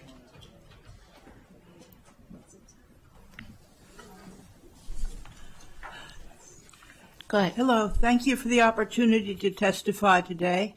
I'm here representing myself and Friends of the Earth. We strongly urge you to approve the Department of Environmental Protection's plan to transition away from trash incineration and use landfills instead. Madam Chair, the DEP has given us a great gift with a well-thought-out plan and the option of 3 different landfills. The time has come to take this gift, stop the stalling, and move forward. There is no need to hold further community meetings or hearings. Delay only perpetuates the risks and the harm that the Dickerson incinerator does every day to the health of Montgomery County residents. Our ultimate goal is to move as close as we can to zero waste. This budget opens the door for construction of a food composting facility using funding already allocated. Recycling, composting, and waste production projects can produce 10 times more jobs than other forms of waste disposal, according to a study by the Institute for Local Self-Reliance. But we don't need to wait until we have the perfect zero waste plan before we close the incinerator.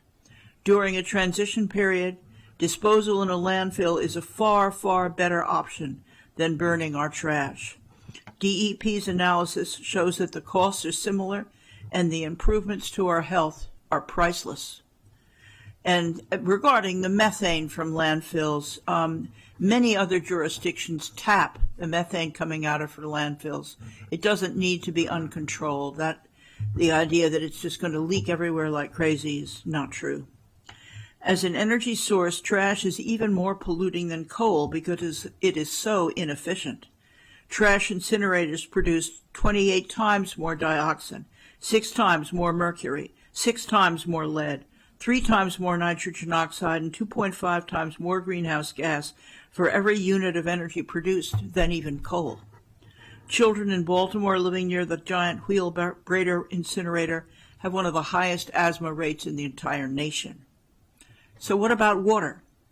Burning 100 pounds of trash can leave behind from 15 to 30 pounds of toxic ash, which requires some form of disposal.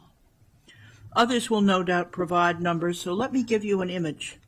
Consider the difference between coffee beans and coffee grounds. You can run hot water through whole coffee greens, and what comes out the other end is water. You run hot water through coffee grounds, and you get coffee. Crushing the beans makes all the difference. Trash in a landfill does contain metals and toxic materials, but mostly bonded together in physical objects in a way that is stable, like whole beans. Whatever leaks out of the landfill is nothing compared to the pollution you can expect from incinerator ash. Appreciate it. Thank you. Next, Kent Sovine. Hi, how you doing? There. Hello, thank you. Thank you, Council President Fanny Gonzalez and esteemed council members for your time for me to speak to you. My name is Kent Sovine, Executive Director of CHEER in Long Branch. I want to thank the council for your support over the years in the midst of these challenging times. On behalf of CHEER, I'm requesting the continuation of the Montgomery County Legacy Grants for fiscal year 27, as recommended by the county executive budget. Currently, CHEER is supported by 3 legacy grants: the Long Branch Collective Action for Youth, which is LBK, Camp Piney Branch, and Healthy Long Branch. Implementation of LBK is based on our organization's leadership and our partners' efforts for over more than half a decade. Our collective achievements have included community asset mapping, training, after-school programming, college field trips, youth leadership opportunities, resource sharing, and regular engagement with partners, families, and the community, with involvement of hundreds and hundreds of Long Branch youth to date. Legacy grant funding has been essential in furthering our work in the Long Branch community and supporting youth in their exploration of careers, financial literacy, college readiness, civic engagement, and leadership. Legacy grants have also supported families through Camp Piney Branch grant by providing Long Branch students with consistent summer programming each year. These activities include civic education, swimming, arts and crafts, environmental protection and environmental projects, and field trips. The Healthy Long Branch program is based on research that shows that people in poor neighborhoods can improve their health by becoming more connected and empowered people, with a focus on expanding and coordinating food resources and connecting vulnerable Long Branch residents to healthy food, health, and wellness resources. This is what this program does. Healthy Long Branch brings this vision to life by investing in leadership at every level. We are building a ladder of engagement from awareness to decision-making to empower the community members. Residents grow from participants to active community leaders. These efforts strengthen networks and deepen trust. Community voices are driving the change we want to see. These legacy grants are critical to continuing the important work of the programs I had just mentioned, and to bridge the expansion of our work under Maryland's Enough initiative. CHEER asks for the legacy grants to be extended into fiscal year 27. We appreciate your consideration of our request and look forward to providing any additional information needed about our work. Thank you. Thank you. Ms. Carey? Whitcup. Go ahead. Nice to see you. I'm Carrie Whitcup, and I support the Montgomery County Department of Environmental Protection and the work that they've done on solid waste solutions. DEP did a fantastic community presentation on March 5th. It outlined their plan and their opposition to the incineration. The department has analyzed the issues and recommended that instead of investing millions of dollars into a failing, aging incinerator and its operation, a more environmental solution would be to transport our trash to an approved environmental landfill. I agree. I've also been working on solid waste issues as a Montgomery County Sierra Club Executive Committee member. The Sierra Club has a long-standing position against incineration. They oppose any form of combustion waste because, one, the energy produced is less than what could be saved if free use or recycling is done. Two, unavoidable emissions and ash are toxic. Three, raw materials are lost because they could be reused or recycled. And four, the incinerator has a daily capacity which discourages recycling and composting. Even with modern scrubbers, heavy metals and toxins still make it into the air, earth, and water. Toxic gases and particulates are emitted. All this causes human health problems, especially for the old and young in our community, not to mention serious environmental degradation. One of the concerns I've had for many years is that we've been sending 150,000 tons of ash from our incinerator to a low-income community in Virginia. We've been doing it for 30 years. It's just not right. This is truly environmental injustice. It is our trash and it's poisoning others. If we send out all of our trash, it would amount to about 600,000 tons a year. This is a lot. But even so, landfills seem to be a better solution. It is my understanding that the landfills that DEP is considering are in a remote area which have good methane gas capture and modern liners. My son is a civil engineer, and he says these landfill systems really work well. If the county is successful in implementing our waste reduction plans, the 600,000 tons of waste will be reduced significantly. Within the first year, we hopefully will get 20% reduction in construction waste. Within 2 years, our food composting program will reduce waste by another 20%. These are ambitious goals. There are a lot of creative ways to accomplish reduction of waste, including economic incentives for renovations rather than demolitions, education, and even just closer monitoring of what's being dumped at the transfer station. That would help achieve these goals. The county has demonstrated its commitment, and over time, this tonnage will be reduced. We need to reduce our own trash. We need to reach out for sustainable non-plastic solutions when we hold public gatherings. Thank you for passing the plastic bag ban. The paint recycling program just started on April 1st, and the industry needs to reduce their footprint and the waste they are creating. Thank you. Stuart Simon, can you please turn on your mic? In front of you to the right. There you go. Got it. Okay. Thank you, County Council President Fanny Gonzalez and council members for this opportunity. I'm Stu Simon. I'm here representing the Montgomery County Faith Alliance for Climate Solutions. Our members come from spiritual communities of numerous faiths all across the county. We're focused on educating and advocating for a healthier, more sustainable, and environmentally just environment for today and future generations. We support the county executive's 2027 operating budget for solid waste management to help the transition away from the outdated incinerator. Since 2018, we have advocated to close the incinerator. Then the incinerator was the second largest source of toxic pollutants and greenhouse gas emissions in the county. Today it's the first, or worst. The 2027 operating budget will fund a transition from incineration to a low methane safe landfills, not Durwood, as it falsely implied earlier, in remote areas. This will reduce GHG emissions by half, reduce toxic emissions by 2.5 to 5 times, and would eliminate the harm now caused by dumping toxic waste on a minority community in Virginia. Liberal communities like Montgomery County are now a punchline for how long it takes to get anything accomplished. Yes, advanced waste processing is the goal, but such planning can't fully begin until we close the incinerator in order to secure the local Dickerson's community support for an AWP operation. Twice the county executive was elected on a platform to close the incinerator. Waiting 8 years to stop poisoning our community and contributing to climate catastrophe is way too long. Please let your fellow council members review all the facts and get this done now. Thank you. John Klink.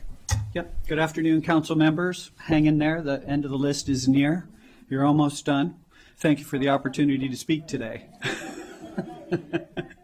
My name is John Klink, and I'm a 36-year resident here of the county, and I retired from the Department of the Interior last year.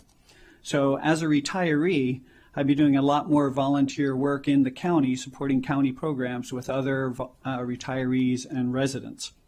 both up county and down county. So this has given me a unique opportunity to observe firsthand the high utilization of the park systems by its residents.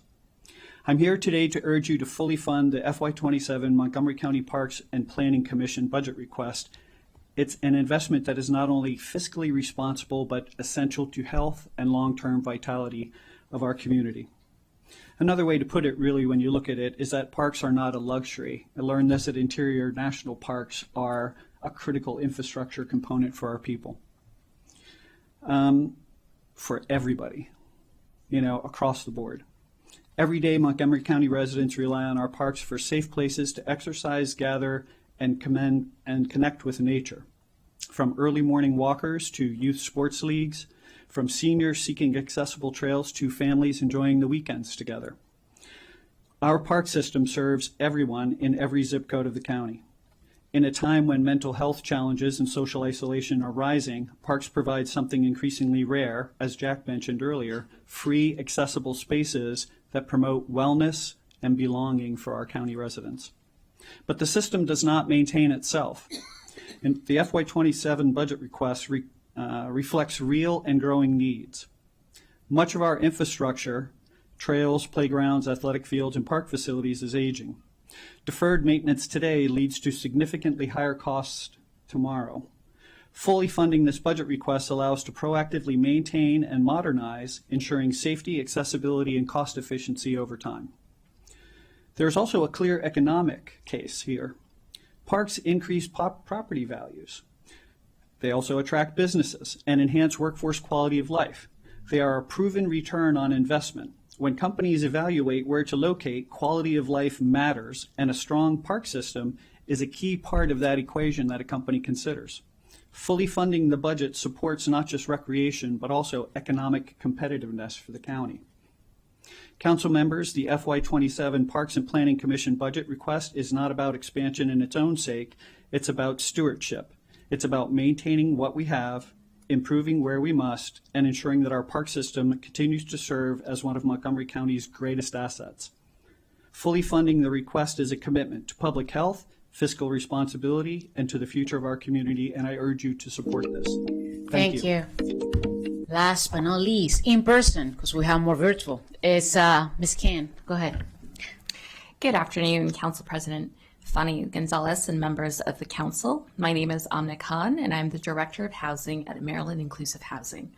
And I am also a member of the Montgomery Housing Alliance, a coalition of organizations working to expand affordable housing across the county. I'm here today to echo the Alliance's recommendation to increase funding for affordable housing beyond what is included in the county executive's proposed budget. While we appreciate the county's investment in housing over the past several years, we are concerned about the current proposal. The budget includes approximately $100 million for preservation and development, which is about $20 million less than each of the previous 2 years. At the same time, there are projects in the county's pipeline that are ready to move forward in FY27 and require approximately $169 million in funding. Without restoring and increasing this funding, that pipeline is at serious risk of disruption. From Maryland Inclusive Housing's perspective, these decisions have real implications for people with intellectual and developmental disabilities. Many of the individuals we support are working toward living independently, and that depends on having affordable integrated housing options available. While living with family or in group homes work for some, others may not have those options, or they may want to seek more independent housing in their communities. Many of the individuals we serve rely on fixed incomes, including SSI and housing subsidies, making access to affordable units especially critical. At the same time, our Housing Support Services team continues to work diligently to support individuals in finding and maintaining housing that aligns with their needs and goals. But that work depends on housing opportunities available, especially in this growing county. More broadly, we know that the county must add tens of thousands of housing units in the coming years, with a significant portion needing to be affordable. At a time where costs are rising and more households are struggling to maintain housing stability, Reducing investment in affordable housing risks slowing our progress in meeting current housing needs, especially for our most vulnerable members of the community. We urge the Council to restore and increase funding for preservation and development so that projects can move forward and residents, including those with disabilities, have access to housing options that reflect their needs and choices. Thank you for your time and continued commitment to housing in Montgomery County. Thank you so much. Thanks to everyone who came today. We're going to move to our virtual session. We're going to start with Mr. Fern Hoffner. Yes, good afternoon. I am Ferd Hefner, testifying on behalf of Presbyterians for Police Transformation, the Police Reform and Racial Justice Ministry of the Tacoma Park Presbyterian Church. We support shifting a portion of public funds now going to policing to alternative civilian-led interventions that are less dangerous, more successful at de-escalation and preventing violence, and professionally capable of addressing the crises related to mental illness, substance abuse, and homelessness.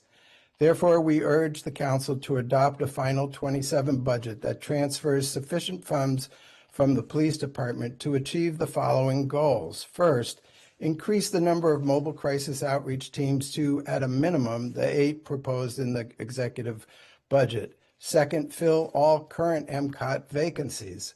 Third, ensure that the salaries for therapists are competitive with other jurisdictions, including by offering hiring bonuses to fill positions more quickly.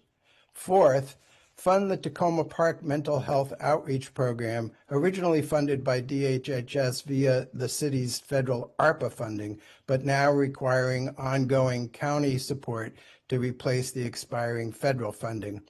Fifth, as recommended by the September OLO report, fund dedicated 24/7 telephone staff at the Crisis Center to triage calls and also fund a public campaign to increase awareness of our crisis response system. And finally, fund a mental health clinician position in the 911 center to assist dispatchers in evaluating and appropriately diverting behavioral health calls. We congratulate you for making important strides these past few years to improve public safety via MCOT funding increases. A fully robust crisis system is now within sight, provided you allocate the necessary dollars now and into the future. To achieve that goal, we encourage you to transfer funds by eliminating many of the vacant MCPD positions, ending funding for the legal resources that maintain the MOU with the FOP that undermine Anton's Law, reduce weapons purchases that perpetuate a warrior culture, and recognize that diverting more calls to civilian professional teams necessarily reduces the need for larger MCPD budgets. We urge you to be courageous in standing up for equity and justice in public safety, and thank you for the opportunity to present our views. Thank you. Next, Neil Romberg. Is she on? She's on, right? Hi, yes. I see you. Good Go ahead. afternoon. Yeah, good afternoon. My name is Nell Rumbaugh. I'm a lifelong Montgomery County resident, and I'm here to ask you to fully fund our parks. This budget underfunds our parks, and as a result, critical positions will remain vacant. Across this county, I have noticed a clear decline in safety for pedestrians and cyclists and drivers, and it's happening in our parks. I've noticed ATVs on the bike path, mopeds on the bike path. I regularly witness speeding on Beach Drive, and it's become routine that I witness cars passing me on the double yellow lines and heading directly towards cyclists. I also see heavy commercial vehicles crossing the Garrett Park Bridge, and that's not designed for their size and weight. On February 22nd, the illegal car meetup took place in the park across the street from my house before it went to Chevy Chase, and my daughter was sitting here doing homework when we heard loud pops coming from the park. She was startled. We say, "What's that noise?" Because it sounds like gunfire. So it's either gunfire or modified engines. But when I call Park Police, it's clear they're not staffed adequately to respond to these things. Please fully fund our parks. Please support our public servants. Make those repairs so that we can have a safe community, where we can have a walkable community, that we can have a safe community for cyclists. Please address the erosion that's going on with safety with this enormous budget. Thank you so much for this opportunity, and have a great day. Thanks. Thank you, Neil. Appreciate you. Melvin De Cruz.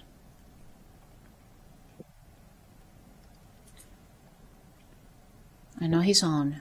We don't hear you. Hope you're not muted.